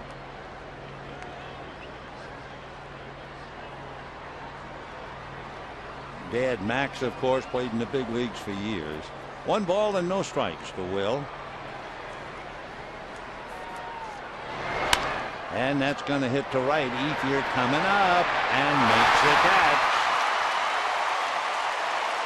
So it's been a usual story of Matt Kemp and Andre Ethier with the bat. Now it's Matt Kemp and Andre Ethier with the glove. And we have 2 out in the 7th.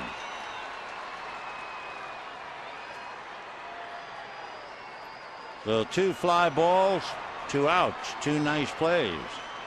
And the batter, Orlando Hudson, look at Matt with that big grin on his face, as if say, you trying to top me or something, and Guerrero saying, isn't that nice to have big league outfielders?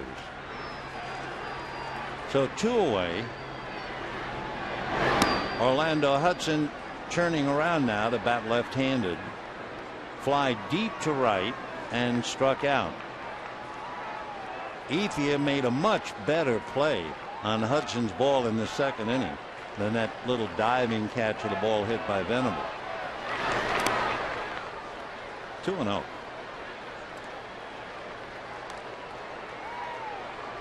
Here's the play that Andre made. I mean, dead run. He's had to take his eye off the ball twice and backhands it before going in. That was a much tougher play than diving at a little fly ball, a flare to right. 2-0. 3-0. Chase Headley, another switch hitter, is on deck. The Dodger bullpen has not been anything to talk about. Right. We mentioned the bullpen of late for San Diego 1.4. The bullpen for Rick Honeycutt and Don Mattingly 5.21, the worst.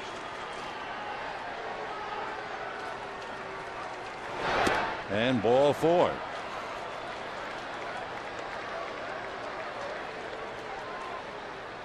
So with a runner at first and 2 out, Chase Headley coming up. Headley hitting .218. He is 1 for 2. He hits .218 left-handed.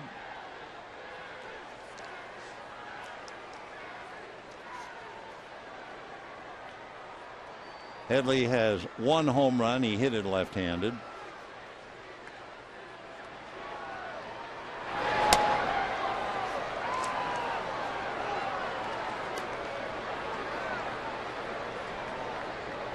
The Padres at home, and they played 15 games.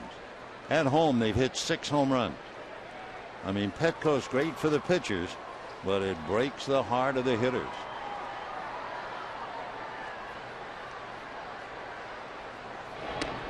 Now remember, Orlando Hudson, he is 8 for 8 in stolen bases.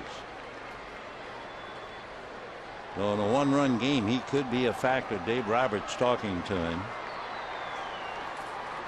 1-0 to Headley.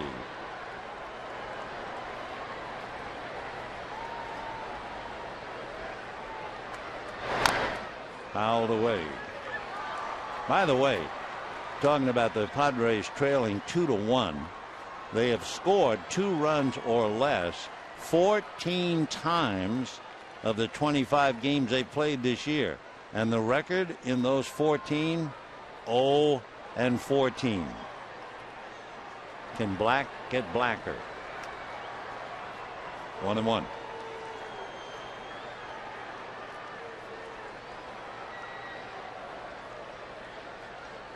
Hudson giving Guerrier some thoughts.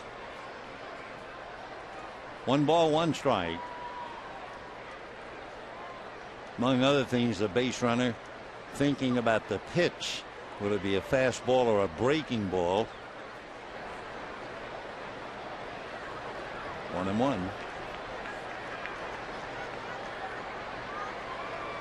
He's going. Pitch is a strike. The throw, short hop, gets off into center. Orlando is on his way to third, and he is in there. So it figured.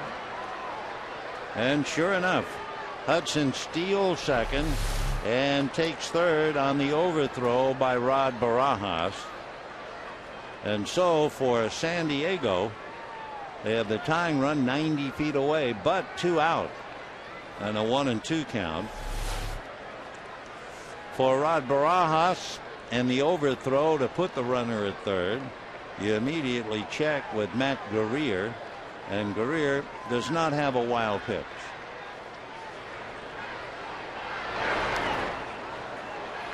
Two and two. So the catch by Kemp, that was a good one, a difficult play. Then the catch by Andre Ethier, pretty good play. And then the walk, stolen base, and error. Hudson is 9 for 9 in stolen bases. 2 out. 2-2 the count. Certainly no surprise that Hudson is going to steal.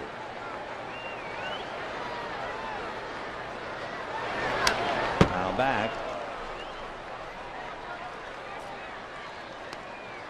Maybe in retrospect, the Dodgers perhaps thinking maybe we should have pitched out, because you just knew Hudson was going to try and go in this kind of a 1-run game. 2-2 to Chase Headley. Nick Hundley on deck.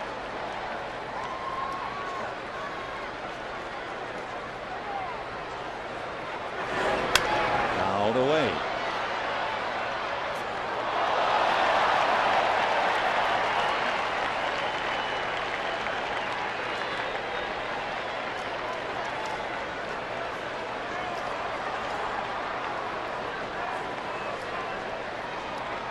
Tying run at third, 2 out, 7th inning, 2-1 Dodgers.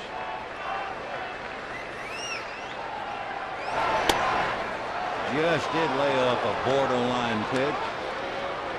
3-2 the count.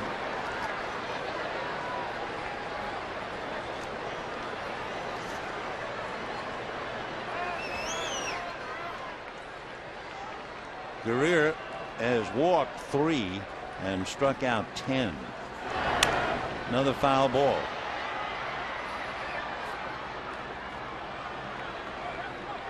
Dodgers scored a run in the first inning. Carroll doubled and a couple of ground balls got him home. Padres came back with a double and a single plus a balk to tie it up. Uribe homered in the 4th inning to make it 2-1, and that's it in the 7th. 3-2 to Chase Headley. Got him.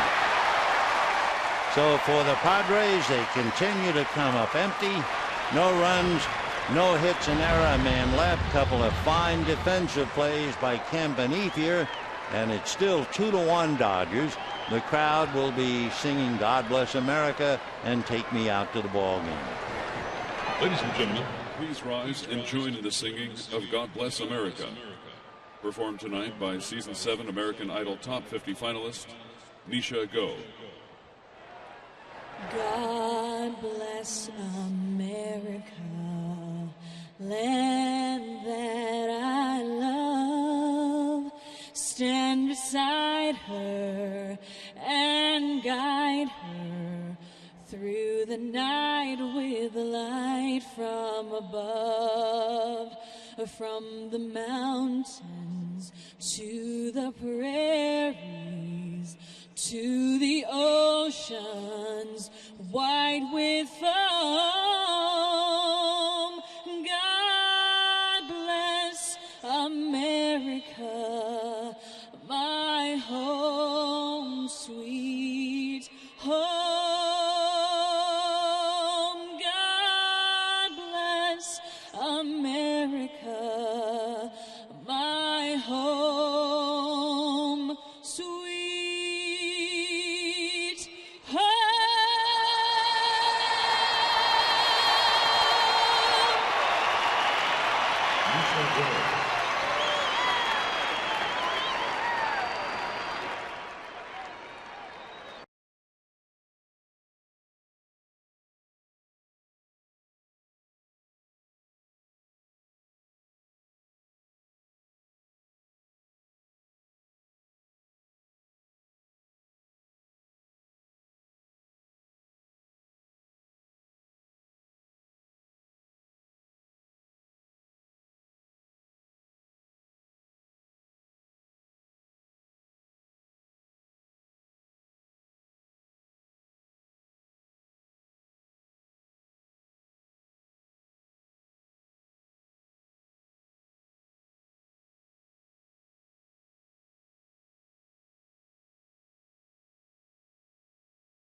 Ted Lilly and Clayton Richard, and is now in the hands of the relievers, Frieri and Guerrier.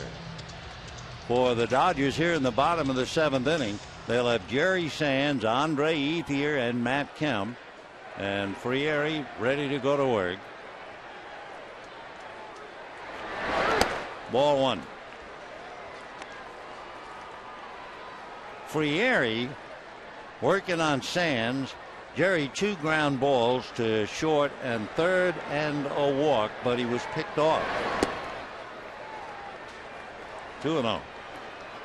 Frieri is so much, I understand, of a breaking ball pitcher that he developed a lot of blisters and problems in the early going. Fastball. That's hit in the air to left field. Ryan Ludwig. One away. And now Andre Ethier.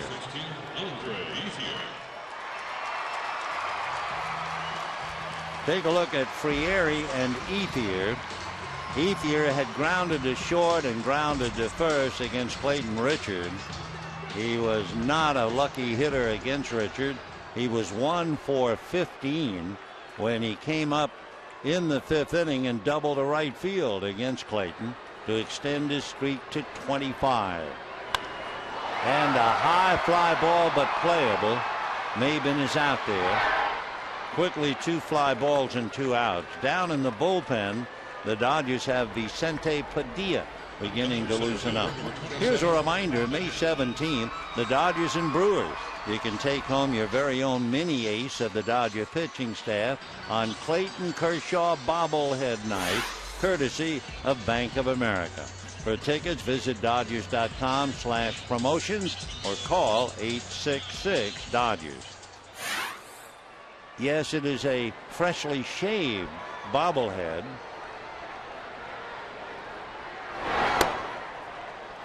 Ball 1 to Matt Kemp. Matt 0 for 3. 2 ground balls to Bartlett. One of them, Jason took a possible hit away from him. And he hits one to deep left center. Ludwig on the track. It is gone.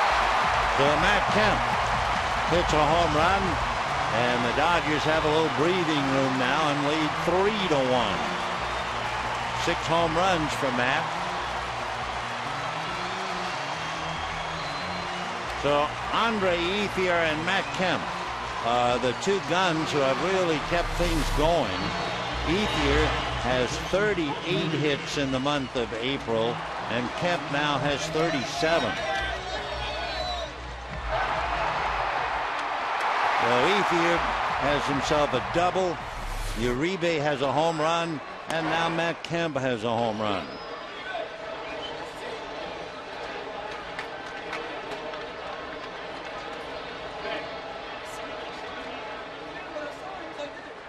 So here's Uribe, foul back.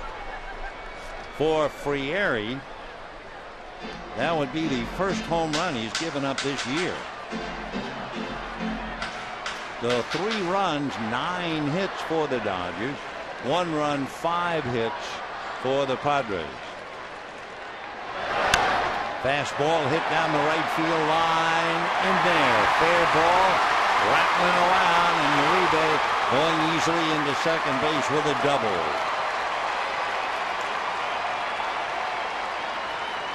So Uribe with a home run and a double. The Dodgers have 2 home runs and 4 doubles. The Padres have 5 hits, 1 double.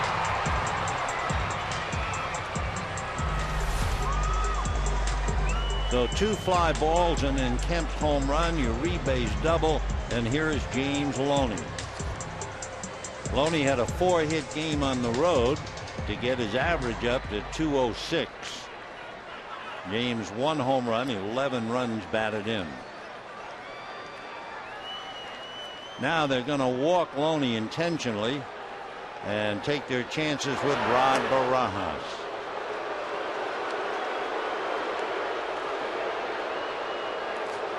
Barajas 2 for 3. So in a minute he'll be coming up with first and second, 2 out, and the Dodgers holding on to a 3-1 lead. Looking to the 8th inning, the Padres are due to send up Nick Hundley. Then Bud will go to a hitter for Frieri, and then the center fielder Cameron Maben. All right, 2 on, 2 out, and Barajas checking in. Catcher, number 28. Rod has had 1 at bat against Ernesto Frieri and walked.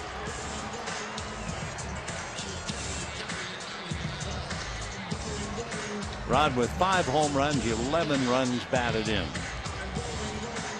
So the Dodgers with 2 home runs tonight have hit 22.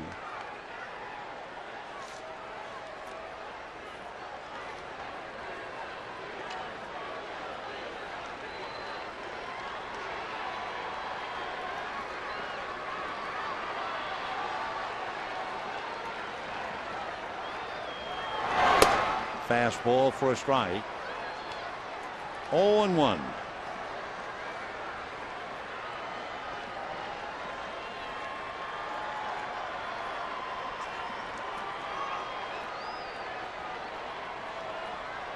Frieri is certainly not accustomed to giving up home runs based on his work last year. Fastball fouled away. Frieri had not given up a home run this year until that blast by Matt Kemp. Last year, left-handers hit 1 home run against him, and last year, right-hand hitters hit 1 home run against him. So for Matt, he hits it out to give the Dodgers a 3-1 lead. 0-2 to Rod Barajas.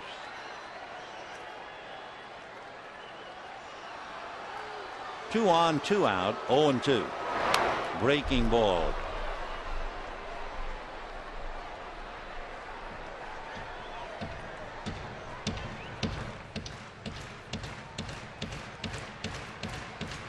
A big sigh. Dodgers really welcomed the day off yesterday.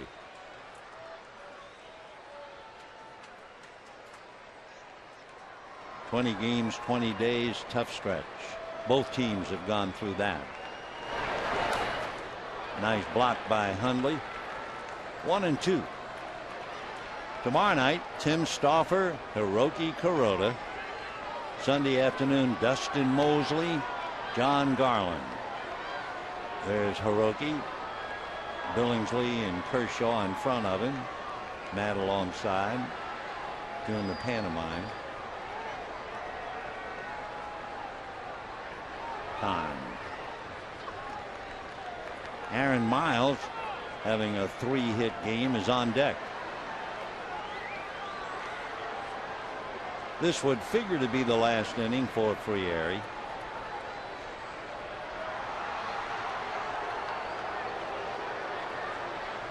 One and 2. Another breaking ball. 2-2 the count.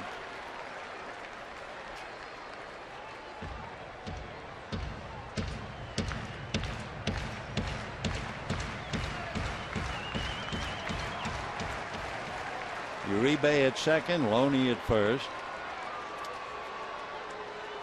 So the deuce is wild. 2 balls, 2 strikes, 2 out, 2 on. Dodgers lead by 2. Fastball.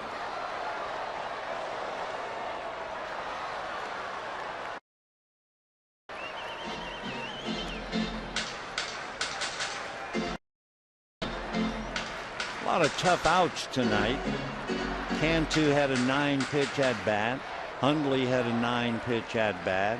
Kemp had a 10-pitch at bat. Still 2-2.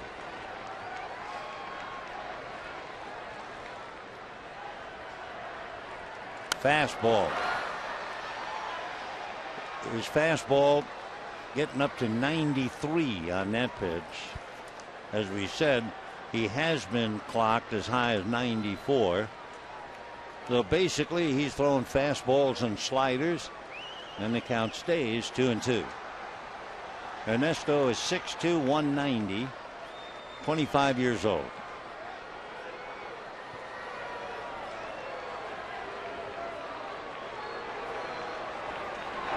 And the slider. So 3-2 the count. Dodgers get a little bit of offensive break. Both Uribe and Loney ready to go.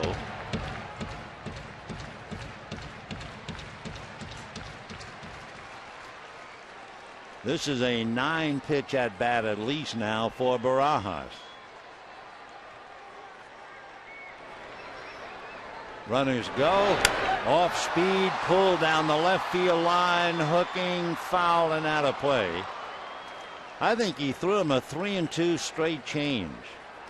And Barajas way out in front, and a lazy foul ball. So Uribe back to second, Loney to first.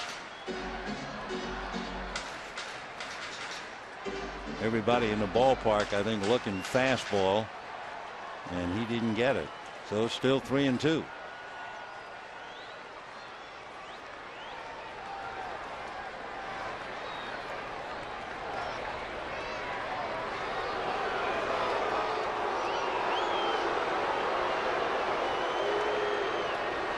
Frieri so far has made 26 pitches in relief of Clayton Richard.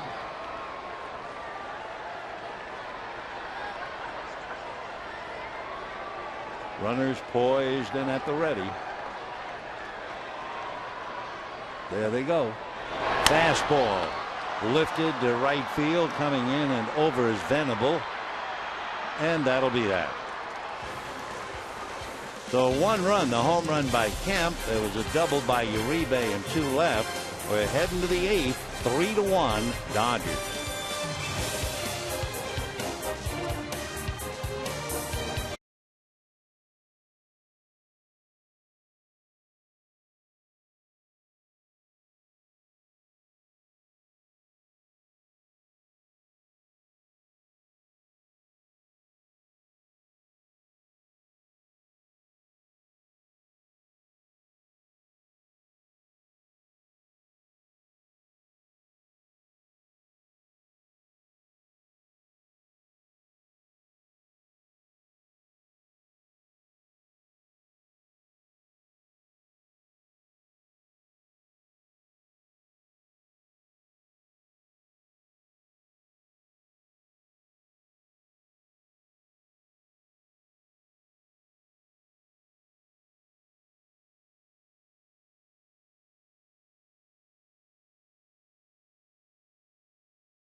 Dodgers leading 3-1 over the Padres as we go to the 8th inning. It will be Nick Hundley. Then we'll have a hitter coming up for Frieri, and that would be Eric Patterson, left-hand batter. And then the leadoff man, Cameron Maben. And on the mound, Vicente Padilla. This would be his 4th game. He's had 3 innings under his belt. An ERA of 3. Picked up a save against the Marlins. And now we'll see the pride of Chinandega, Nicaragua, working on Hundley. Fouled away.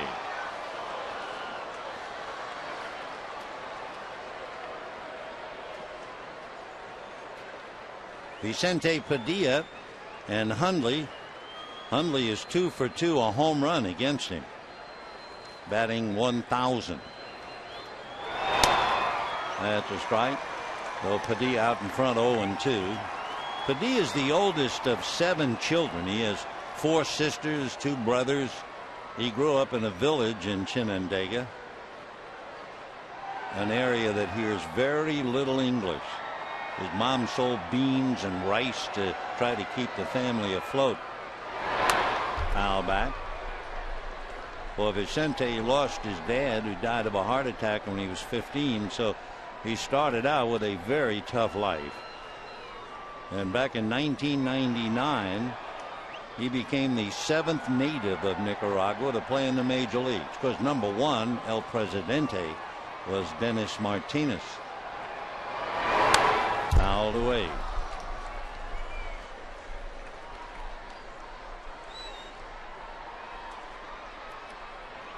I'm waiting to see the dreaded soap bubble. If you remember last year, he'd float a couple of pitches up there. 0-2.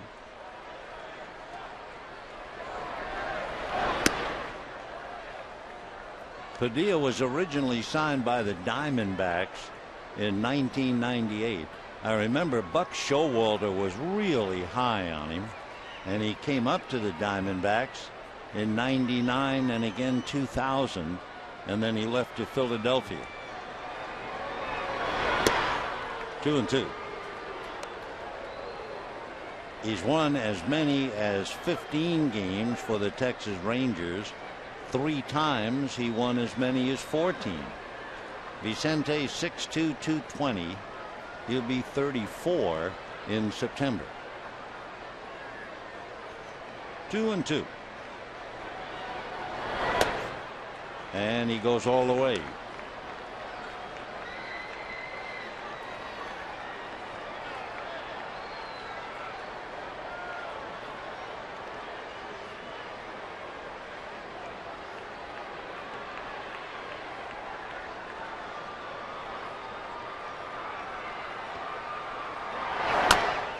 And fouled away yet again. Nick Hundley picked up his first hit ever against Ted Lilly. He was 0 for 13 against him. Picked a pretty good time to get it. He scored Headley with a tying run in the 3rd inning. Last time up, he popped up. Nick hitting .291. And he draws the walk. You know, you can take the Dodgers with you wherever you go this year. Subscribe to MLB.tv today. See every Dodger game live or on demand on your computer and your favorite devices. Visit Dodgers.com to order and get more detail. MLB.tv, baseball everywhere. Eric Patterson coming up to pinch hit. Patterson was originally drafted by the Cubs, went to school at Georgia Tech. Born in Virginia, lives in Georgia. You may remember Major League outfielder Corey Patterson. He's the younger brother. And a strike. Eric, 5'11", about 170.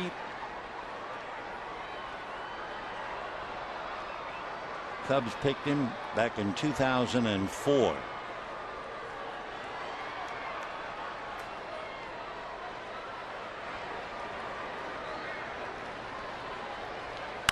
Fouled away.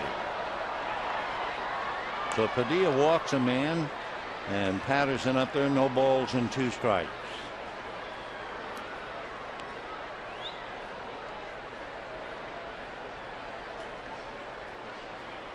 Boy, you talk about a rambling wreck from Georgia Tech.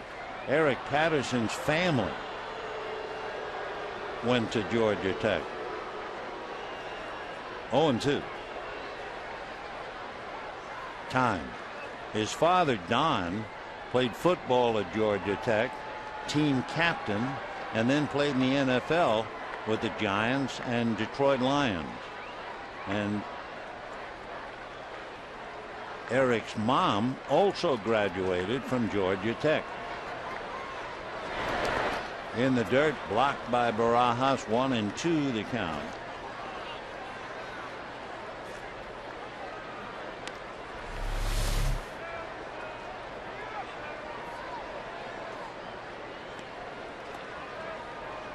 Three to 1 in favor of the Dodgers, top of the 8th inning. You have Hundley at first and a 1-2 count to the pinch hitter, Eric Patterson. Patterson came up for the so-called cup of coffee 4 years ago with the Cubs. Went back down and came up for 13 games. Hung around with the A's a little bit in 08, 9, and 10. Even had 45 games with the Red Sox last year.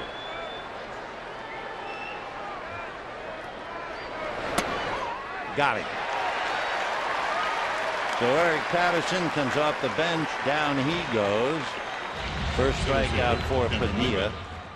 Guerrier struck out Headley. So with 1 out in the 8th inning, the batter will be Cameron Maybin.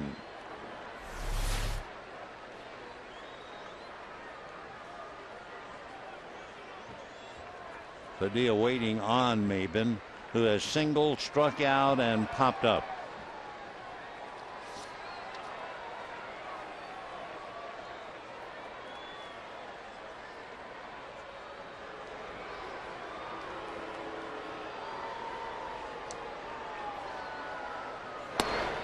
And ball 1. Looking at the Padres in their 26 games, they've used 2 pinch hitters tonight. They are 5 for 47. Well, the bench certainly is not produced. 1 ball and no strikes. Now Padilla behind 2-0. Maybin hitting .237. He has 3 home runs, 5 runs batted in. Runs very well, covers a lot of ground, and that's a must playing in Petco. 2 balls, no strikes. At first, Hundley, 3-1 Dodgers. 8th inning, 1 away. Well, Padilla fighting him a little bit. Now falls behind 3-0 to Maybin. Jason Bartlett, the shortstop, is on deck.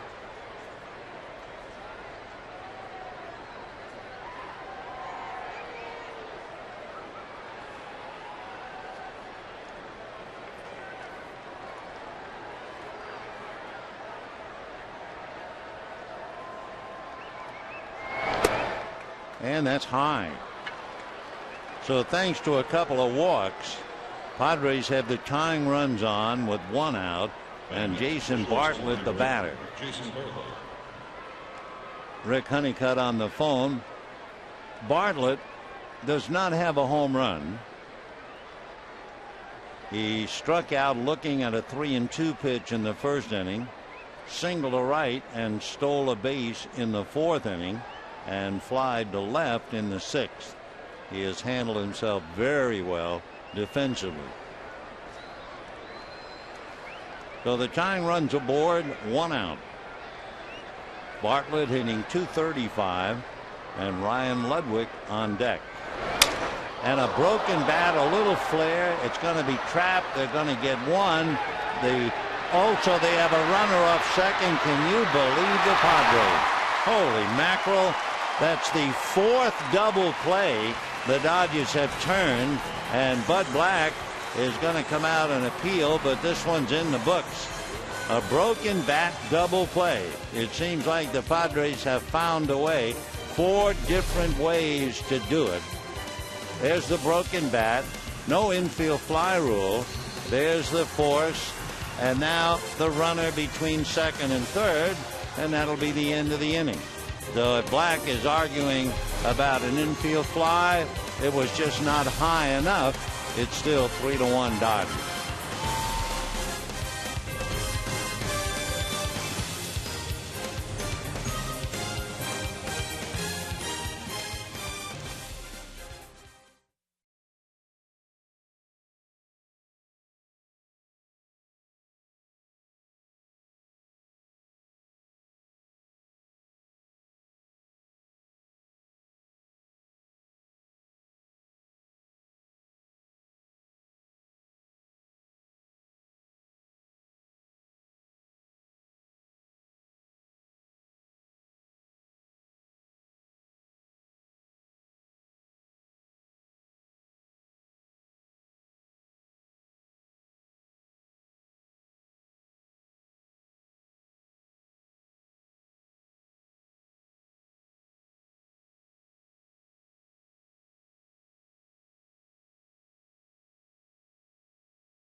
Richard shot into right field for a double to extend his hitting streak to 25.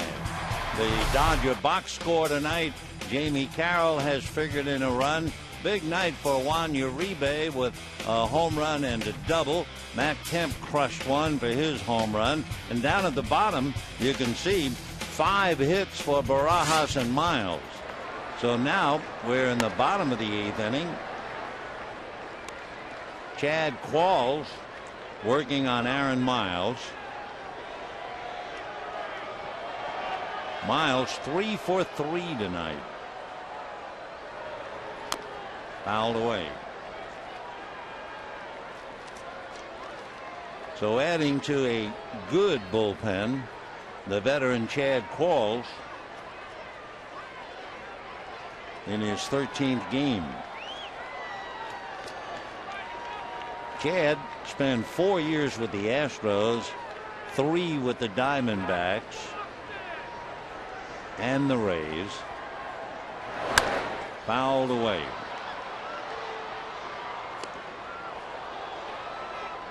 Big scramble, 36,870 here tonight. 36,870.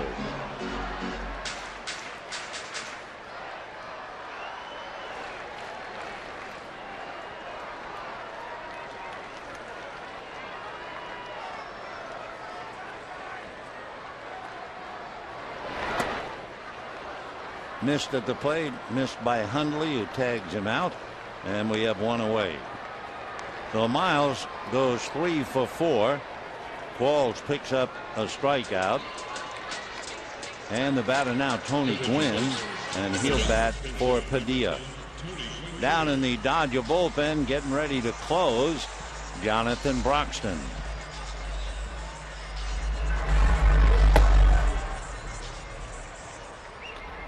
So Big John getting ready. Tony hitting .255 with 2 runs batted in. Strike. Chad Qualls, big man. He's 6'5", about 220. Born in Lomita. Grew up a Dodger fan, he says.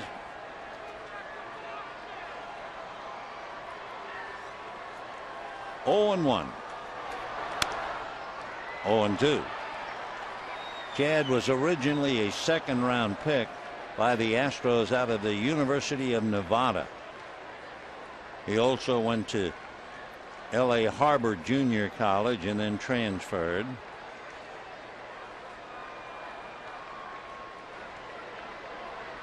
Been in the big league since 2004.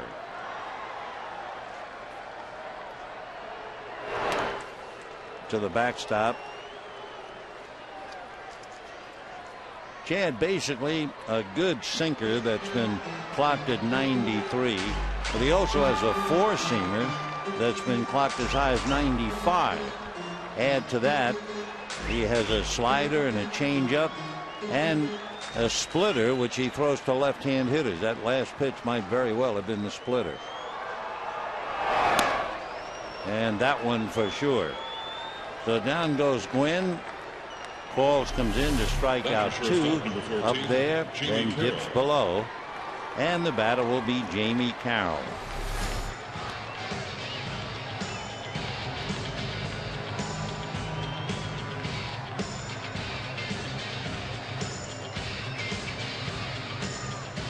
Jamie Carroll led off the game with a double, scored on a couple of ground balls.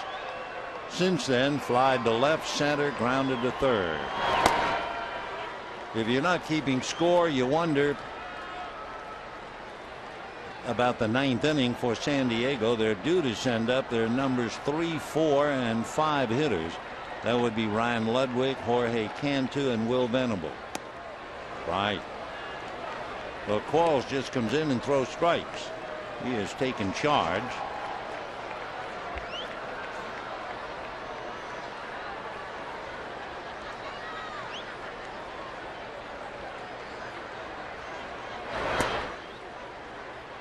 Splitter 1-2.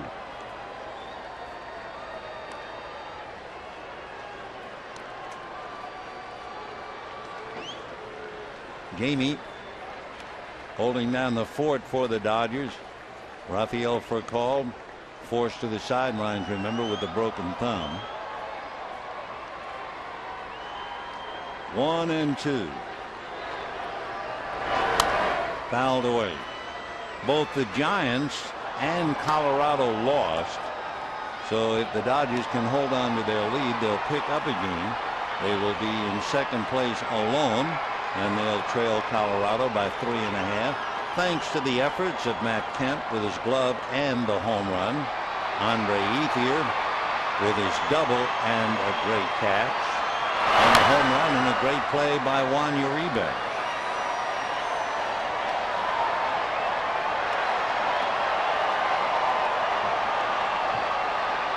Oh, good. Little guy got the ball.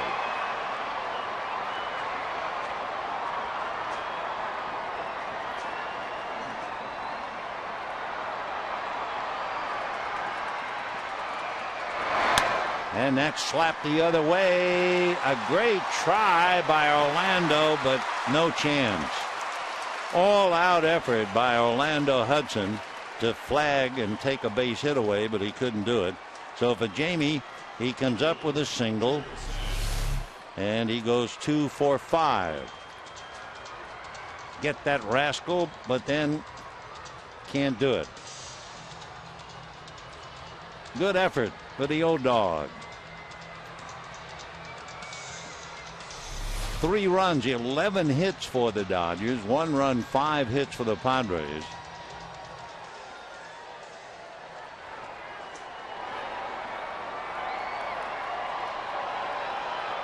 Two out, 8th inning.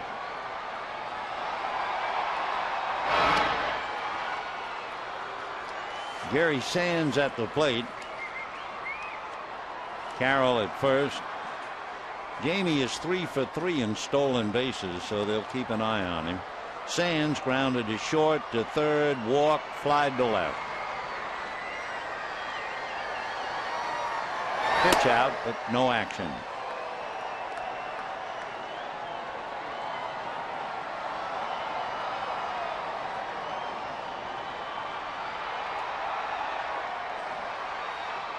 Quick look by Hundley to Bud Black to see if they want another pitch out.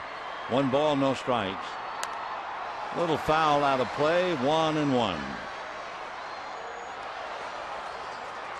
To repeat, the Padres will have Ludwig, Cantu, and Venable.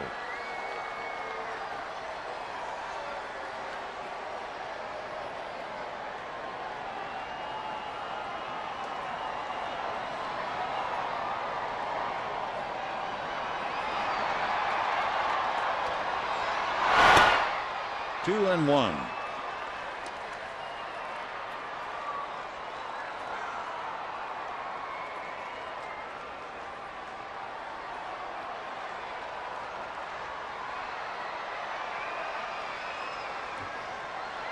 Richard, Frieri, and Qualls. There goes Carroll. Foul ball.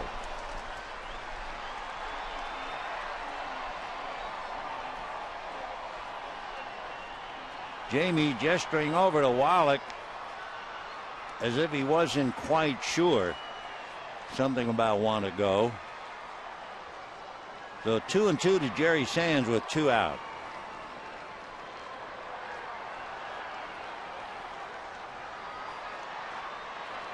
Not going. And now strike 3. That'll do it for Sands. So for Chad Qualls, he strikes out the side. Jonathan Broxton will get the call. 9th inning, 3-1 Dodgers.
Dodgers have done.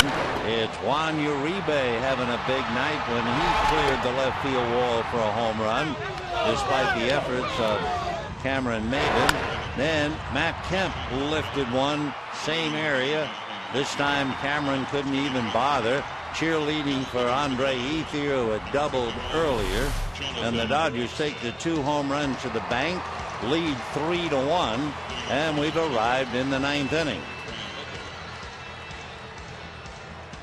Jonathan Broxton on the mound, and Tony Gwynn, who batted for Vicente Padilla, stays in the game in left field. If you're keeping score, Broxton would go in Sand's spot. It'll be Ryan Ludwig to start it off.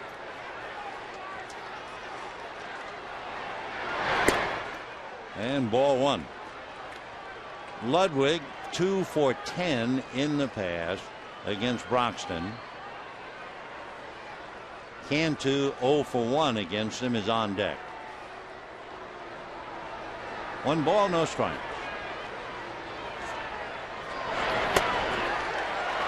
That fastball clocked at 94. 1-1 the count.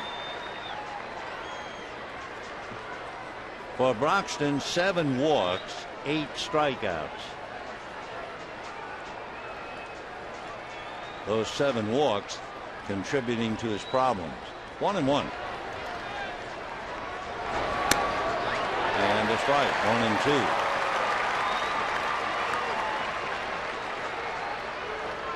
Big John with 82 saves in his career. 1 behind a terrific reliever, sinker ball specialist, a right-hander named Clem Labine. 1-2. So Ludwig, who is hitting 196, strikes out a second time, goes 0 for 4, and we have 1 out in the 9th inning. Broxton just throwing fastballs and threw him by Ludwig. So 1 out, and the batter Jorge Cantu, single to center, walked and hit that ball that began to draw, and Matt Kemp made a nice diving catch in the 7th inning.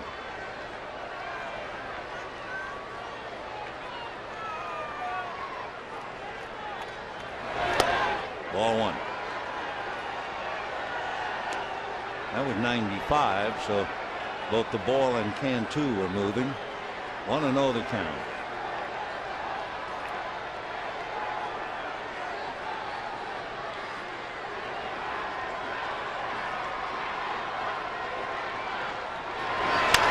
Little ground ball to short. Carroll.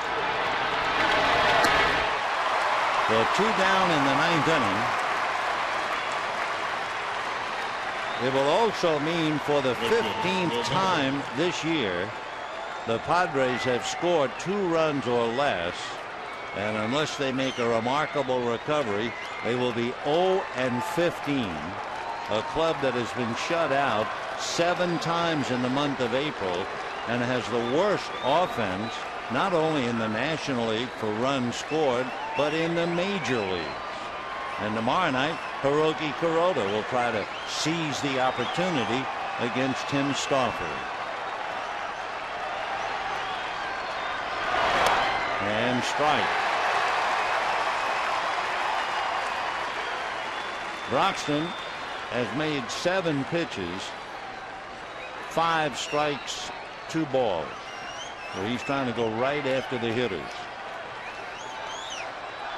0-1.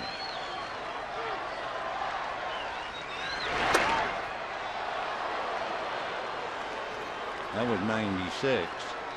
1 ball and 1 strike. Lilly, Guerrier, Padilla, and Broxton. Lilly with a chance to balance his books and be 2-2.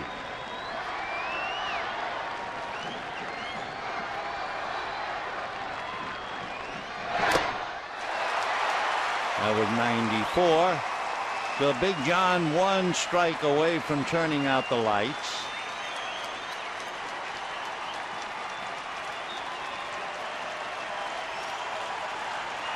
36,870. Trying to root John home.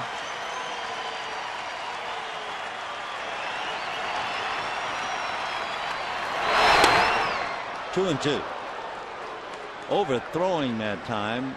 He got that up to 96, but he was throwing on that one instead of a pitching. 2 and 2.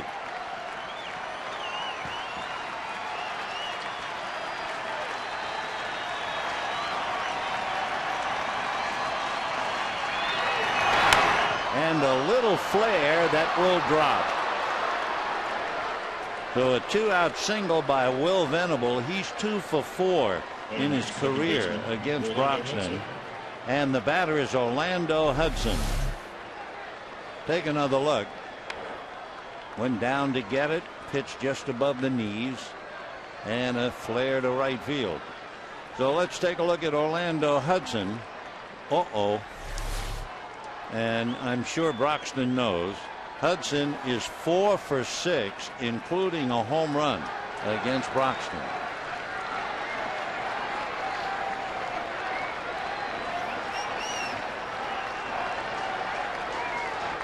They're going to let the runner go to second. Offensive or defensive indifference. So no stolen base. 1-0 to Hudson.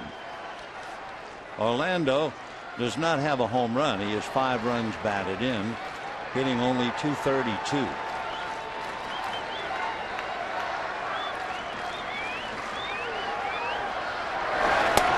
And a strike. Hudson robbed of a hit on a fine running catch by Andre Ethier in deep right field in the second inning.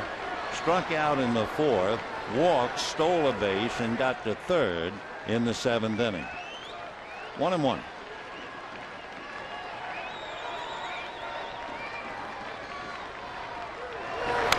Now back. 1-2. Well, he had 2 strikes on Venable, and he comes right back on a 95-mile-an-hour fastball, and the count 1-2.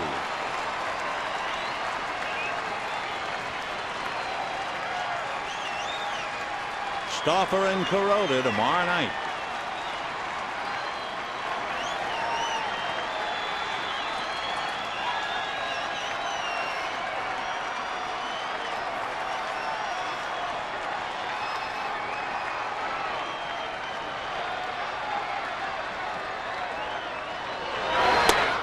Two and two.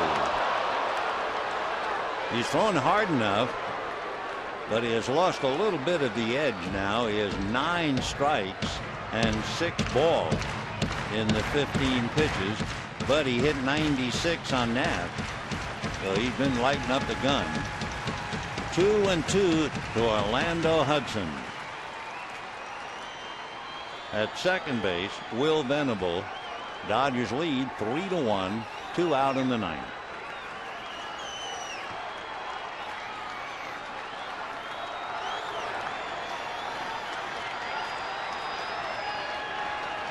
Two and two.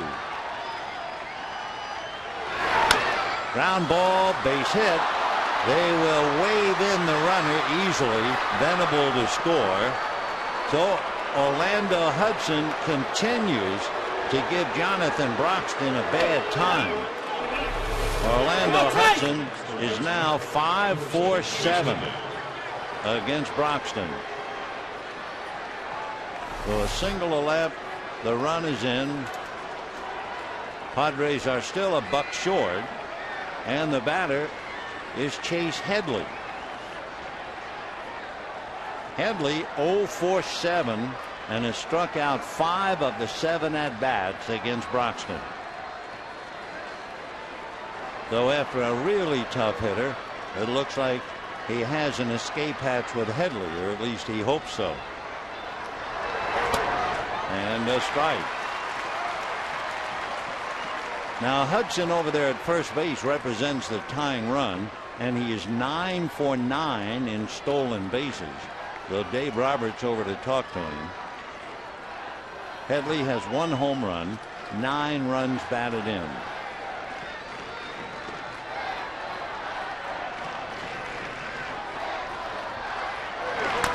Little foul ball to Dave Roberts. 0-2. Well, Broxton has had 2 strikes on everybody, but Venable got a base hit. Hudson had 2 strikes, single left, and he comes right back 0-2 against Headley. Headley doubled in the 3rd inning, batting right-handed, grounded to 3rd, and in the 7th inning against Greer, he batted left-handed and struck out. 0-2.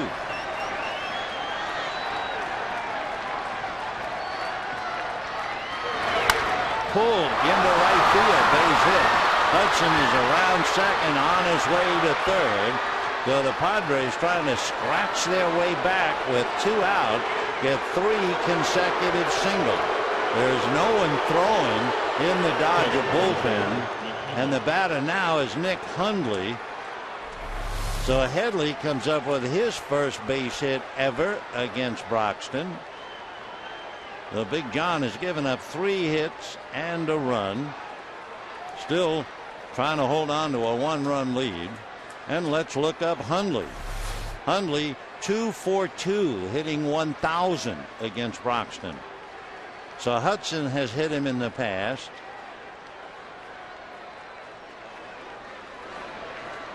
And now we'll see about Hundley. So with 2 out, after Ludwig struck out and Cantu grounded out, Venable single to right, took second. Hudson single to left to score Venable. Headley singles to right, sending Hudson to 3rd. So 1st and 3rd, 2 out, 9th inning. Dodgers 3, Padres 2. Mike McDougal hurriedly warming up, and Brad Hopp is on deck.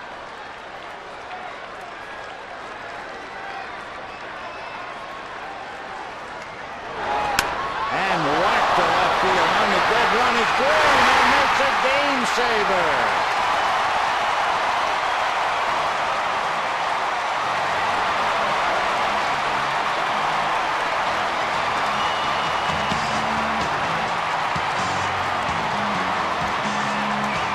Tony Gwynn, who just got into the game, relieving Jerry Sands out there in left field, makes a magnificent diving catch of what looked like an extra base hit.